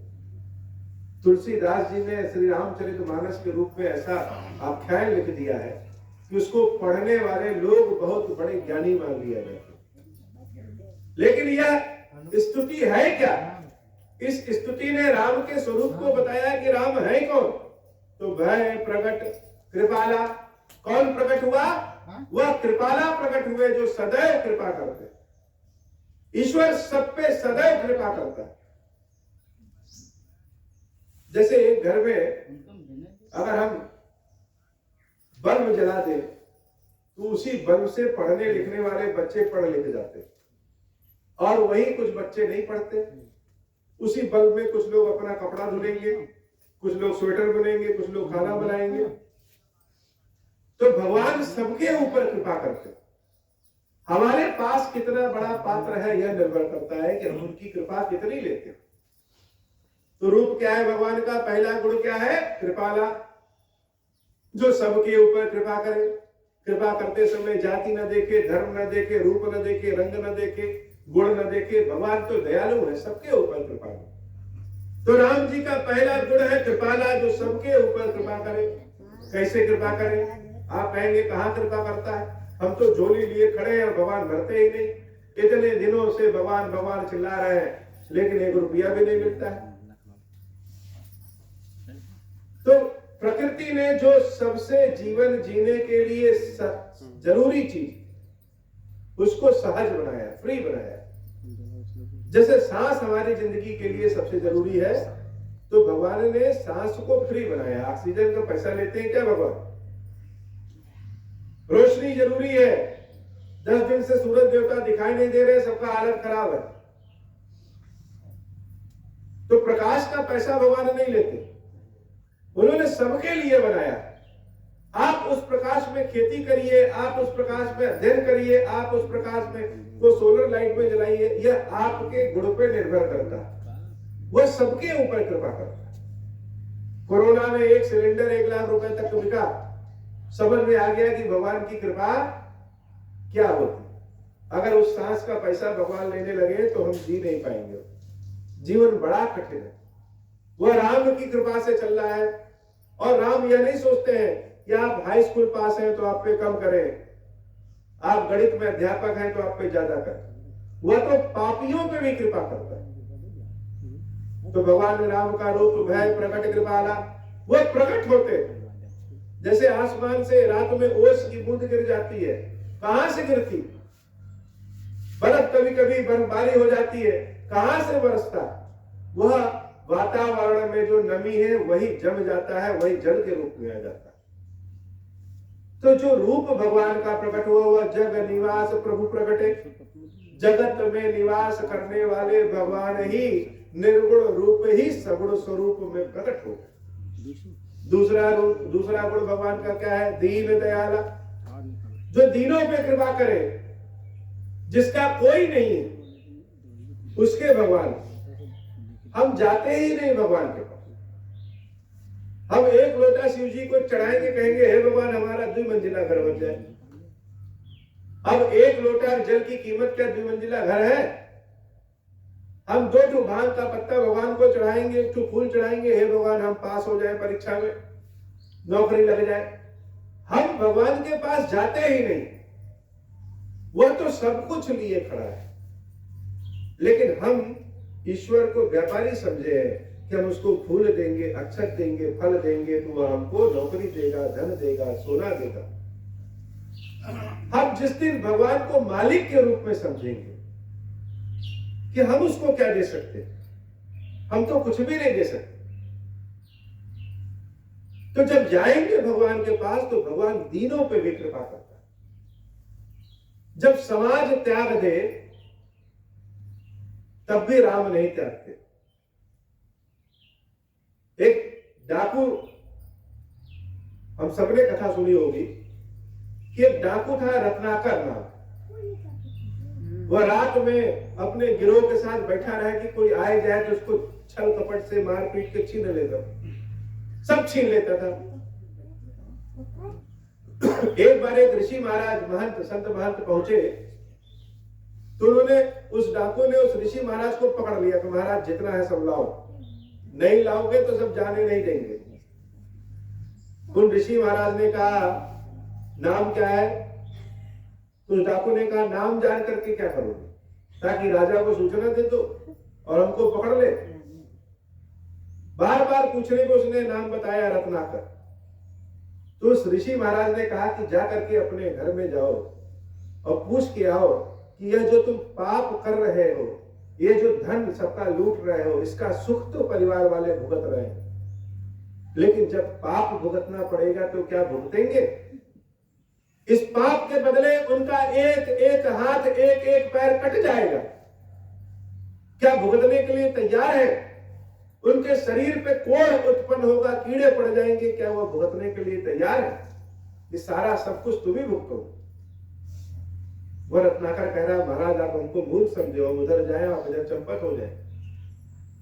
महाराज कह रहे हैं कि संत जो कहते हैं टिकते नहीं है। अपने बाकी साथियों से कह दो कि हमारे हाथ पैर को बांध के यहीं रख दे, तुम जाओ पूछ के। वह रत्नाकर अपने घर गया, अपने परिवार, अपनी पत्नी, अपने बच्चों, अपने माता पिता से पूछा कि जो धन हम ले आते हैं वह तुमको सुख देता है कि नहीं देता है? सब कहते हैं देता है, यह तो इसका पुण्य है। लेकिन जब इसका पाप भुगतना होगा तो क्या तुम सब भुगतने के लिए तैयार हो? जब तुम सबको कैंसर होगा, तड़पोगे और पानी देने वाला कोई नहीं रहेगा, तो सबने हाथ खड़े कर लिए, यह तुम्हारी जिम्मेदारी है परिवार को खिलाना, हम क्यों भुगते? सब तुमको भुगतना पड़े। यह हम सबके जीवन की घटना। हम अपने रिश्तेदारी में जाते हैं, कहीं भी जाते हैं, झूठी कमाई हो, अपने शान शौकत में जाते हैं, 100 रुपए देने की जगह 1 लाख रुपया दे के आते हैं। वह पैसा हम कहां से कमाए हैं कोई नहीं जानता। लेकिन जब पाप भुगतने का नंबर आता है, सब किनारे हो जाए। जिस दिन आपके पास शक्ति नहीं रहेगी, जिस दिन आपके पास धन नहीं रहेगा, कोई भी आपको पूछने वाला नहीं है। शिव जी के पास जब शक्ति नहीं थी तो किसी ने शिव जी से नहीं पूछा। राम जी के पास जब सीता नहीं थी तो किसी ने राम जी को नहीं पूछा। राम जी को कहा जाना पड़ा बानरों के पास, भालुओं के पास। पढ़े लिखे लोग राम के पास आए ही नहीं। तो क्या भुगतोगे? सबने कह दिया कि नहीं भुगतेंगे। वह डाकू रत्नाकर सर झुकाए महाराज के पास आया, महाराज कोई भुगतने के लिए तैयार नहीं, तो क्यों कर रहे हो? सबके दाता राम, जिसको पेट दिया है राम ने, उसको भोजन कराएंगे, तुम क्यों परेशान? यह कार्य अभी छोड़ दो, तुम्हारा भविष्य बहुत सुखद होगा, और जब तुम एक बार चमकोगे तो अनंत समय तक चमकोगे, सारा जगत जानेगा। तो क्या करे महाराज? तो संत ने उनको राम राम का मंत्र दिया कि राम राम करो और कुछ ना करो। न तुमको यज्ञ करने आता है, न तप करने आता है, न हवन करने आता है, बस राम राम कहोगे, उसी में सब जान जाओगे।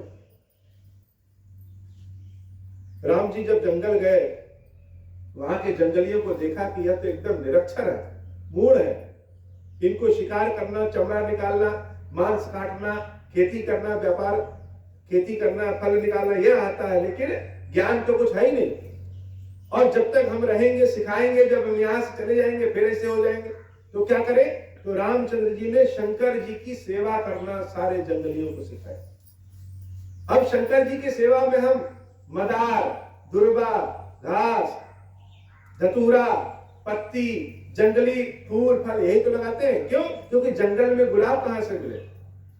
जंगल में तो गुलाब नहीं मिलता, जैसे आज शहर में भांग नहीं मिलता, वैसे जंगल में गुलाब नहीं मिलता। तो रामचंद्र जी ने सिखाया कुछ नहीं करना है, कहीं से एक मिट्टी पत्थर उठाओ, ऐसे पटक दो, कस के गाड़ना कि धरती में घुस जाए। धरती ही जगदम्बा, वही पार्वती। शिव जी की स्थापना की है। शिव जी को कहते हैं ज्योतिर्लिंग, यानी प्रकाश का लिंग। वो प्रकाश देता है, कैसा? ज्ञान का प्रकाश, कि जब हम जंगल छोड़ के चले जाएंगे तब भी तुम यहां शिव जी से प्रकाशित होते रहो। जो हाथ बढ़ाओ, जो मिल जाए वह तोड़ करके प्रभु को समर्पित करो। जैसे बच्चे का एडमिशन स्कूल में करा देते हैं, भूल जाते हैं, बच्चा अक्षर लिखना शुरू करता है और धीरे धीरे एक समय ऐसा आता है कि फर्राटेदार हिंदी और अंग्रेजी बोलता है। हम सोचते इतना बड़ा हो गया। तो शिव जी की भक्ति ज्ञान प्रदान करती। सारे जंगली फल फूल जो मिले सब चढ़ा दो। चमड़ा ले आते हो, चमड़ा भी चढ़ा दो, शिव जी चमड़े पहनते। तो शंकर जी की जो आज सेवा पूजा हुआ राम जी ने सिखाया, इसलिए राम राम कहो। वह डाकू राम राम शुरू कर दिया और राम राम ऐसा किया कि सारे समाज के लोग इकट्ठे हो गए, यह तो डाकू है, या राम नाम को भी बदनाम कर देगा। राम नाम कहने का अधिकार ही नहीं है, इसको मार के भगाओ यहां से। क्यों राम राम कह रहा है? समाज में घुसने लायक नहीं है, किसी के घर का छुआ जल पीने लायक नहीं है। छुआछूत की बीमारी ऐसे ही निकली, गलत कार्य करता है। सबने उन रत्नाकर को मारा। जब तक रत्नाकर डाकू था, किसी के जाने की हिम्मत नहीं थी।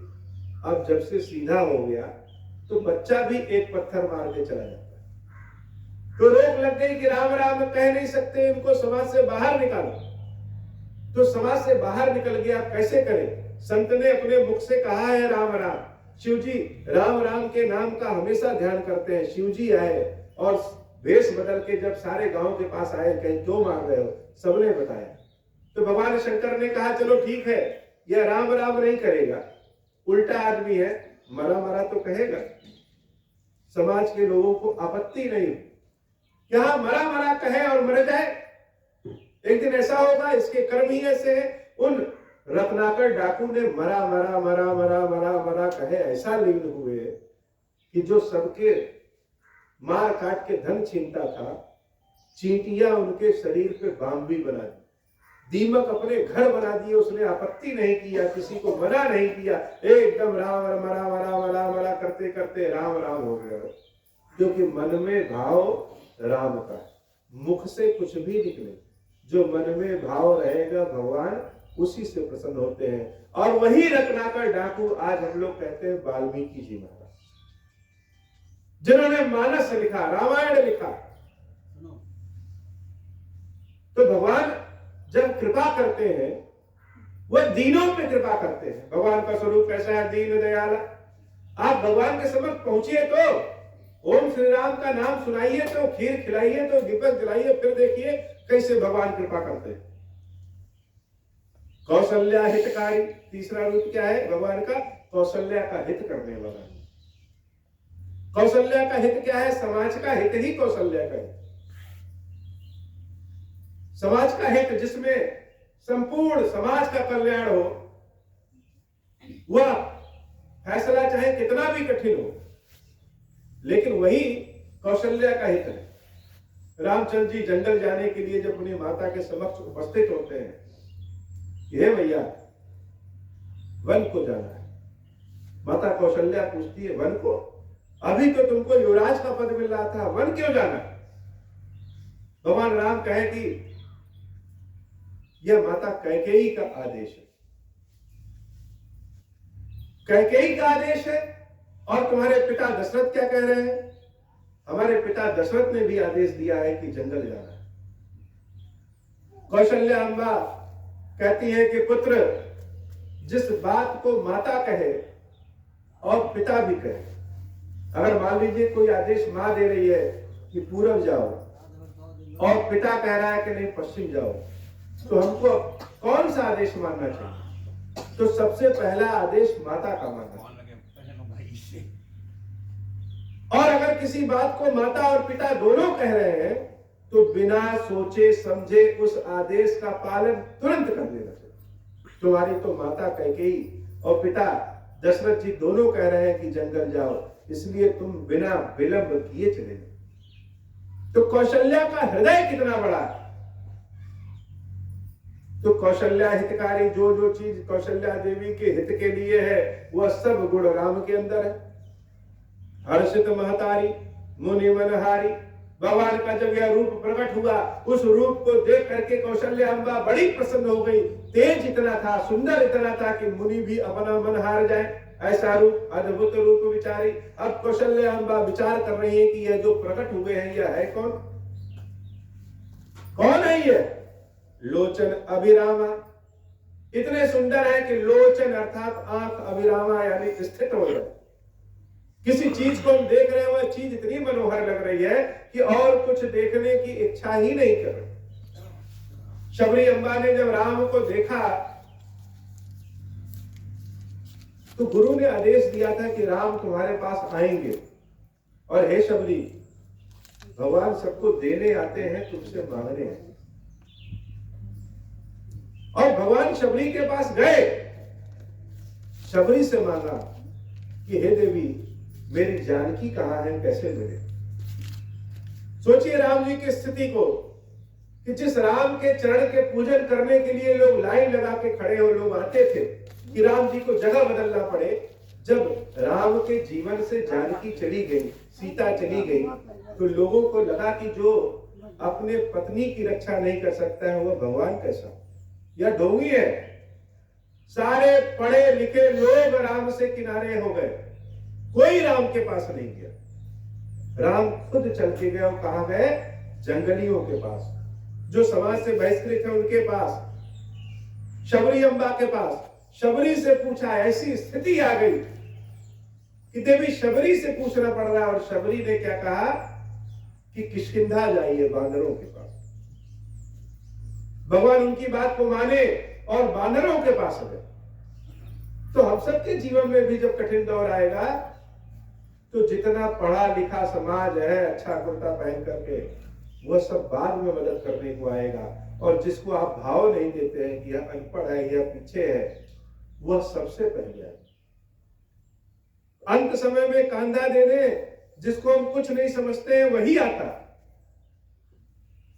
तो भगवान का स्वरूप लोचन अभिरामा, इतना सुंदर है, आंखें टिक गई, तनु घर से आना, नीले रंग का शरीर है, निज आयुध बुधचारी, चार भुजाओं के स्वरूप में प्रकट हुए हैं। भूषण बनमाला, नयन विशाला, शोभा सिंधु करारी। आंखें इतनी बड़ी है कि शोभा याद है। देवी कौशल्या सोच रही है कि यह है कौन, इनकी आरती कैसे करें, इनकी पूजा कैसे करें, इनका नाम क्या लेकर के पुकारें, इनको माखन मिश्री पसंद है कि इनको बर्फी पसंद है, क्या पसंद है। कभी देखा नहीं, कभी जाना नहीं इनके बारे में, कैसे कहें, क्या कहें। तो दोनों हाथों को जोड़ ली और मैया खुद प्रार्थना करने लगी। कही दुई कर जोरी आस्तुति तोरी, कहीं विधि करो अनंता। पहला नाम भगवान का लिया, नाम अनंत। या आप तो अनंत है, हाथों को जोड़ सकते हैं और कुछ आता नहीं है कि आपकी स्तुति कैसे करें, क्या चढ़ाएं आपको, क्या कह के पुकारे। क्यों? क्योंकि जो हमने लिखा पढ़ा जाना माना, गुण ज्ञानातीता अमाना, वेद पुराण भरंता, जितना अध्ययन किया, जितना वेद पुराण पढ़ा, जितना सुना, लोगों से जाना कि भगवान का रूप ऐसा होता है, आप तो इन सब रूपों से अलग है। कौन आप? करुणा सुख सागर, सब गुण आगर, जय गावै श्रुति संता। जिसने बताया, सबने बताया, लेकिन उस रूप में आप है नहीं। सोमम हित लागी, जन अनुरागी, भय प्रकट श्रीकंता। दूसरा नाम भगवान को उन्होंने कहा श्रीकंता। देख करके आनंद मिल रहा है, आनंद ही श्री है, तो आप श्रीकंता है। तो है कौन और मेरे कक्ष में क्या कर रहे हैं, यहाँ क्यों प्रकट हुए, हमने ऐसा कौन सा पुण्य प्रताप किया कि आप आ गए, कौन सी बात कहनी है कि आ गए। ब्रह्मांड निकाया निर्मित माया, रोम रोम प्रतिवेद कहे, मम वृषोबासी यह उपहासी, सुनत धीर मति थिर न रहे। भगवान ने ज्ञान दिया कि हे देवी, पिछले जन्म में आप ही ने तो मांगा था कि हे भगवान आप हमारे पुत्र के रूप में आइए, और जब पुत्र के रूप में आइए तो हम कभी भूले ना कि हम ही ईश्वर। तो हे देवी, हम आपके पुत्र के रूप में आए हैं और आपको याद दिलाने आए हैं कि हम ही ईश्वर। देवी हाथ जोड़ ली। उपजा जब ज्ञाना प्रभु मुस्काना, चरित बहुत विधि कीन चहे, कहीं कथा सुहाई मातु बुझाई, जही प्रकार सुत प्रेम लहे। माता हाथ जोड़ करके कह रही है कि हे प्रभु, यह अपना जो चार भुजाओं वाला रूप है इसको हटाइए और पुत्र के स्वरूप में आइए। कैसे स्वरूप में? जैसे सबके बच्चे होते हैं, चार भुजाओं वाले पुत्र बनेंगे तो समाज क्या कहेगा कि कौशल्या के घर भगवान ने राक्षस पैदा हुआ, कौन सुधारेगा। इसलिए जैसे बच्चे होते हैं वैसे है, आइए यह रूप हटाइए। भगवान कह रहे हैं, हे देवी, इस रूप का दर्शन करने के लिए लोग न जाने कितने दिन तपस्या करते हैं और आप कह रहे हैं कि यह रूप हटाइए। लेकिन देवी कौशल्या का कहना है, माता कहेगी वैसा संतान को तो करना है। माता पुनि बोली सोमति डोली, तजहुता यह रूपा। भगवान की जैसे सुलीला अति प्रियशीला, यह सुख परम अनुपा। माता के लिए सबसे ज्यादा सुख अपने संतान का सुख होता है। पिता के लिए हो सकता है कि जो संतान गुणी हो वह ज्यादा प्रिय हो, जीवन में जीत के आएंगे तो सब लोग स्वागत करेंगे, लेकिन अगर हार करके आएंगे तो माता ही है एक जो भोजन करेगी। तो माता के स्वरूप में बनना चाहते हैं, इसलिए पुत्र के रूप में आइए। सुनी बचन सुजाना रोदन ठाना, यह वही बालक स्वरूप भूपा। भगवान बालक स्वरूप में आते हैं और रोना शुरू करते हैं। चारों ओर खबर फैल गई कि कौशल्या के पुत्र ने जन्म ले लिया है। यह चरित जगावई हरिपद पावई तेन परई भव कूपा। भगवान शंकर कहते हैं कि इस चरित्र को जो गाता है, सुनता है, वह कभी भी भवसागर में नहीं मरता। जीवन और मृत्यु के चरण से उसको हमेशा के लिए छुटकारा मिल जाता है। विप्र धेनु सुर संत हित लीन मनुज अवतार, निज इच्छा निर्मित तनु माया गुण गोपाल। भगवान का जन्म हो जाता है। सबको आनंद देने वाले आनंद राशि भगवान श्री राम जब जन्म लेते हैं, चारों ओर प्रसन्नता हो जाती है। रामलला के दर्शन का फल तभी पूर्ण रूप से मिलता है जब भगवान के खीरेश्वर स्वरूप को याद किया। खीरेश्वर महादेव जी का दर्शन करें तभी रामचंद्र जी के दर्शन का पूर्ण फल मिलता है। और रामचंद्र जी ने भी अपने मुख से बताया है कि जो शंकर जी की भक्ति करता है, शंकर जी की भक्ति का फल ही अविरल राम की भक्ति। बिना शंकर जी के सिग्नेचर से फाइल आगे बढ़ेगी। तो भगवान जन्म लेते हैं, दास दासी यह सूचना राजा दशरथ के पास पहुंचाते हैं। दशरथ जी महाराज जब यह खबर सुनते हैं तो इतनी हर्ष वाली खबर सुनते हैं कि जहां पे सुनते हैं वहीं जमीन पे बैठ जाते। आनंद हार्ट अटैक भी करा देता है, ऐसा आनंद। इतने वर्षों से इंतजार में थे और आज पुत्र पैदा हो गया, यह खबर मिली। जहां थे वहीं बैठ गए। सोने के सिंहासन पे बैठने वाले दशरथ जमीन पे बैठ गए। चाहे कितने भी बड़े हो जाए, बच्चे सबको घोड़ा बना देते हैं कि नहीं बना देते? सबको बना देंगे। प्रधानमंत्री के पद पे हो जाइए, लेकिन अपने बच्चों के लिए तो माता पिता ही है। दशरथ जी सुने कि पुत्र हुआ, वहीं जमीन पे बैठ गए। दास दासी कह रहे हैं महाराज महाराज, उनके मुख से कुछ निकल ही नहीं रहा है, इतना आनंद का समय है। धीरे से बोले कि बाजा बजाओ, उत्सव बनाओ। और मन में सोच रहे हैं, जाकर नाम सुनत शुभ होई, मोरे गृह आवा प्रभु सोई। जिसका नाम सुनना इतना अच्छा लग गया, जिसकी खबर, जिसकी सूचना मिल गई तो इतना हृदय पुलकित हो गया, रोम रोम पुलकित हो गया, मन प्रसन्न हो गया। वह कौन हो सकता है? वह मोरे गृह आवा प्रभु सोई, वह भगवान ही मेरे घर आए। देवी कौशल्या ने पिछले जन्म में तपस्या की थी कि कभी हम भूले ना कि आप ही ईश्वर हैं। ईश्वर के रूप में जब भगवान आते हैं तो देवी कह रही है कि जाओ हटो और पुत्र स्वरूप में आओ। और दशरथ जी जिन्होंने पिछले जन्म में कहा था कि हमें कभी याद ना आए कि आप ईश्वर हैं, वह बैठने के बाद कह रहे हैं जिसका नाम सुन रहे हैं वह लग रहा है भगवान है, भगवान ही मेरे घर आए। नंदी मुख सराज करी जात करो सबकीन, आटव धेनु बचन मने विप्रन कहा दीन। तब तक समाचार सुनाई दिया कि कैकेयी अम्बा को भी एक पुत्र हुआ है। फिर समाचार सुनाई दिया कि सुमित्रा अम्बा को भी 2 पुत्र हुए हैं। दशरथ जी के 4 पुत्र हुए। और दशरथ जी को खीरेश्वर महादेव जी की बात याद आई कि हे राजन, इस खीर को अपनी रानियों में बांटो, सकल काजुभा सिद्ध तुम्हारा, सारा कार्य तुम्हारा सिद्ध हो।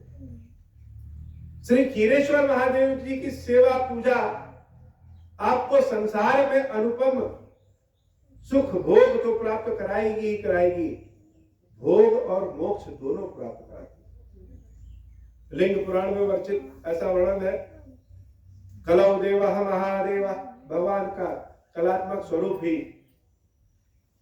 प्रतिष्ठते च प्रकाशते, प्रतिष्ठित होगा, प्रकाशित होगा। विकृताकृति, विकृताकृति में शिव जी के जो शिवलिंग को देखेंगे हर जगह गोल होता है।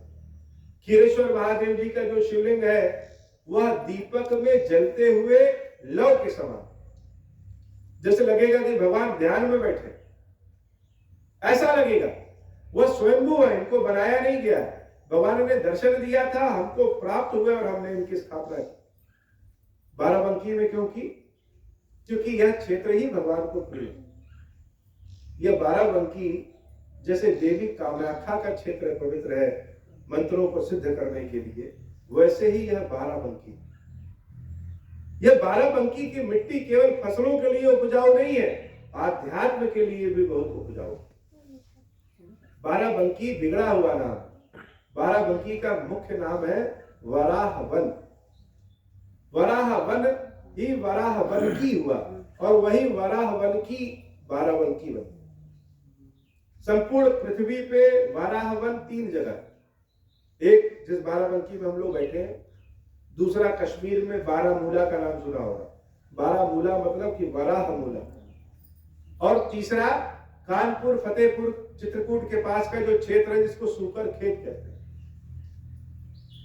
वहीं पे तुलसीदास जी ने राम कथा प्राप्त किया।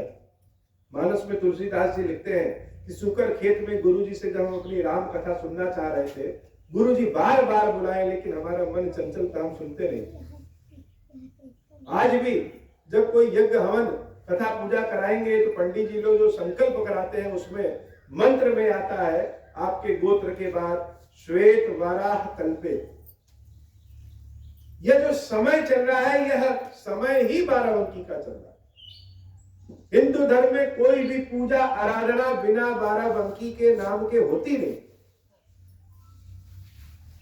श्री रामचंद्र जी की जो स्थापना भी होने जा रही है, वहां पे भी जब वह यजमान जो है वह जब मंत्र पढ़ेंगे, संकल्प लेंगे तो श्वेत वाराह कल्पे, बाराबंकी का नाम लेने लेना है।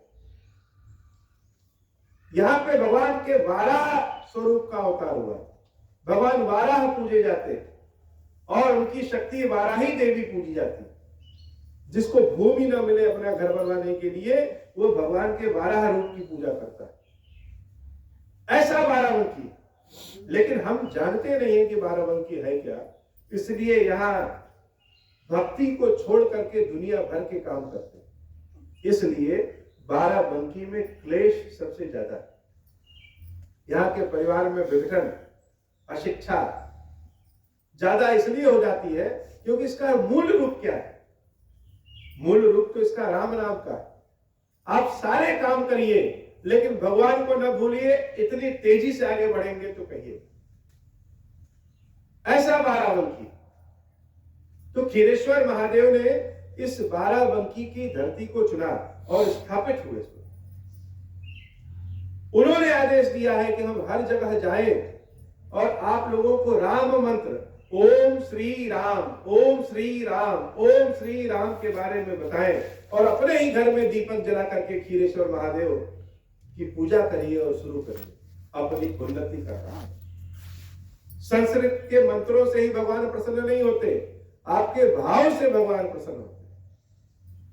हम 2 मंत्र यहां पढ़ेंगे, दोनों मंत्र में आप बताइए कि कौन सा मंत्र आपको याद आ गया एक बार के सुनने में। एक मंत्र है ओम ऐं ह्रीं क्लीं चामुंडाय विच्चे। याद हो गया? नहीं याद हो, बहुत मेहनत करेंगे तब याद हो। दूसरा मंत्र है ओम श्री राम। याद हो गया? पहली बार में याद हो जाएगा। और इस मंत्र को लेने में कोई अशुद्धि नहीं है। देवी के मंत्र को हम लेंगे तो या तो 3 बार लेना चाहिए या 3 बार लेना, या तो 1 बार लेना चाहिए या 3 बार लेना चाहिए। आचमन किए बिना नहीं लेना चाहिए, आधे अधूरे नहीं छोड़ सकते। लेकिन हम स्वेटर बिन रहे ओम कहे तब तक कोई बीच में आया भैया चाबी लाओ, लो भैया दे दिए, फिर श्री राम कह दिए। और नहीं भी कहे तो कुछ अशुद्धि नहीं है। बच्चे को नहला रहे हैं और ओम श्री राम, रात को सोने गए ओम श्री राम, भोजन बना रहे हैं ओम श्री राम। ओम श्री राम का मंत्र आपके जीवन की दशा और दिशा दोनों को सुधार देगा। यह हनुमान जी का मंत्र है। हनुमान जी ने साक्षात अपने मुख से यह मंत्र हमको प्रदान किया और उनके मंत्र का प्रभाव ऐसा हुआ जैसे लोग हनुमान चालीसा में पढ़ते हैं, तुमरो मंत्र विभीषण माना लंकेश्वर भय सब जग जाना। हनुमान जी ने यह मंत्र हमको दिया और तुमरो मंत्र यह हमने पढ़ा, तुमरो मंत्र खीरेश्वर माना। भगवान खीरेश्वर महादेव अपने सारे स्वरूप में हमारे पास आ गए। आप सब भी ओम श्री राम का मंत्र पढ़िए, शाम को अपने घर में घी का दीपक जलाइए और प्रत्येक सोमवार को उनको खीर का भोग लगाइए। राम की कथा अनंत है और राम की कथा बहुत दिनों तक चलती है। और इस कथा की एक विशेषता और है, 2 घंटा से मोटर चल जाता तो गर्म होता है और तेजी से चलता है, उसे 1-2 घंटा कहने सुनने के बाद उसकी तीव्रता और बढ़ती है कि और कहते रहे और सुनते रहे। लेकिन राम कथा का एक अंश भी कान में गया तो बीज के समान है। एक बार का राम नाम ही आपके जीवन को सुधार देता है। अब आप कहेंगे कि हम तो रोज राम राम कहते, सुधरा नहीं। क्योंकि एक बार का राम नाम का मतलब है कि आप तन मन धन मन क्रम वचन वाणी सबके साथ जब राम कहिए तब होगा। उस एक बार के राम को निकालने के लिए लाखों बार राम राम की प्रैक्टिस करनी पड़ती। मृत्यु के समय जिसकी जैसी दशा दिशा भाव होता है, अगला जन्म उसको वैसा ही मिलता है। हम मर रहे हैं और सोच रहे हैं कि अपने बच्चों के लिए घर बनवाए नहीं, कैसे जीवन यापन होगा, हमारा सारा यहाँ बैंक बैलेंस छूटा जा रहा है, कैसे होगा। तो पिशाच बन के घूमते। और मृत्यु के समय सब छोड़ करके अगर हम यह ध्यान में आ गए राम, तो अगले जन्म में हमको राम प्राप्त होगा। राम ही सब है। राम ही वह अग्नि है जो पाप को जला करके भस्म कर सकता है। और भस्म को त्रिपुंड के रूप में शिव जी को लगा दी। तो राम नाम कहना सुनना आसान लगता है, लेकिन कह नहीं पाएंगे क्योंकि मन नहीं लगेगा। मन कैसे लगेगा? ओम श्री राम कहेंगे तब मन लगेगा। अभी हमारी कथा के साथ 2 ढोलक वाले रहे, 4 भजन वाले भी रहे, और जब बजाए खूब बढ़िया तो 100, 200, 500 लोग इकट्ठे हो गए सुन करके, मन लगेगा। क्योंकि संसार है, संसार में ललित ही मन लगता है, रंग बिरंगा ही मन लगता है। उसके लिए रंग बिरंगा के लिए ओम और श्री और साथ में राम। तो आज की कथा इतनी ही। आगे फिर कभी जब आप लोग बुलाएंगे, महाराज जी बुलाएंगे, तो कथा के लिए हम लोग फिर आ जाएंगे। किसी कोई प्रश्न पूछना है? नारायण जी की कीरति कलित ललित सियपी की, गावत ब्रह्मादिक मुनि नारद, वाल्मीकि विज्ञान विशारद, सुख सनकादि शेष अरु सारद, बरनि पवन सुत कीरतिनी की, आरती श्री रामायण जी की। गावत वेद पुराण अष्टदश, 6 शास्त्र सब ग्रंथन को रस, मुनिजन धन संतन को सरबस, सार अंश समंत सब ही की, आरती श्री रामायण जी की। गावत संतत शंभु भवानी, अर्भट संभव मुनि विज्ञानी, व्यास आदि कवि बरज बखानी, कागभूषुंडी गरुड़ के ही की, आरती श्री रामायण जी की। कलिमल हरण विषय रस पी की, सुवर्ण श्रृंगार मुक्ति जुगती की, दलन रोग भव मूरि अमी की, तात मात सब विधि तुलसी की, आरती श्री रामायण जी की। कीरति कलित ललित सियपी की।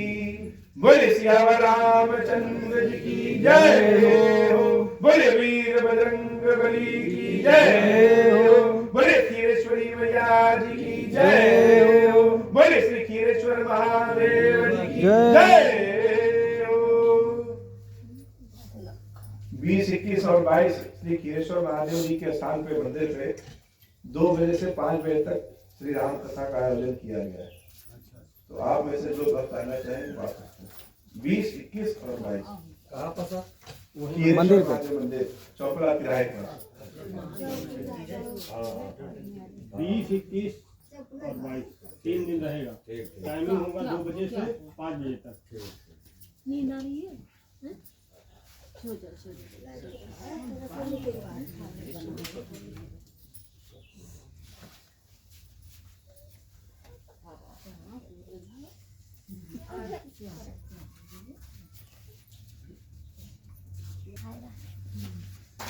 आइए लीजिए।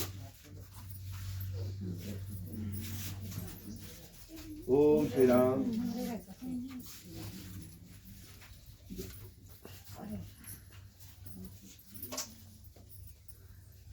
ओम श्री राम।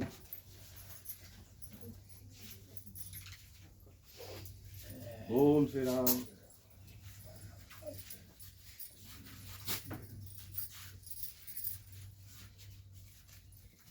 ओम श्री राम।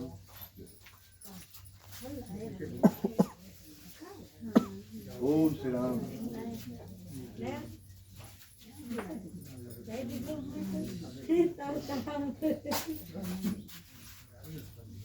ओम श्री राम। ओम श्री राम।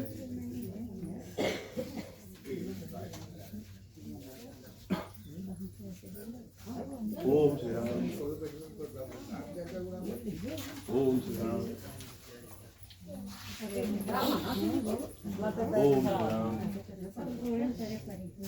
ओम श्री राम। ओम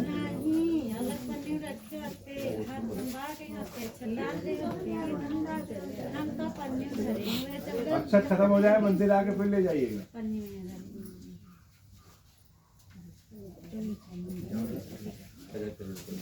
ओम श्री राम।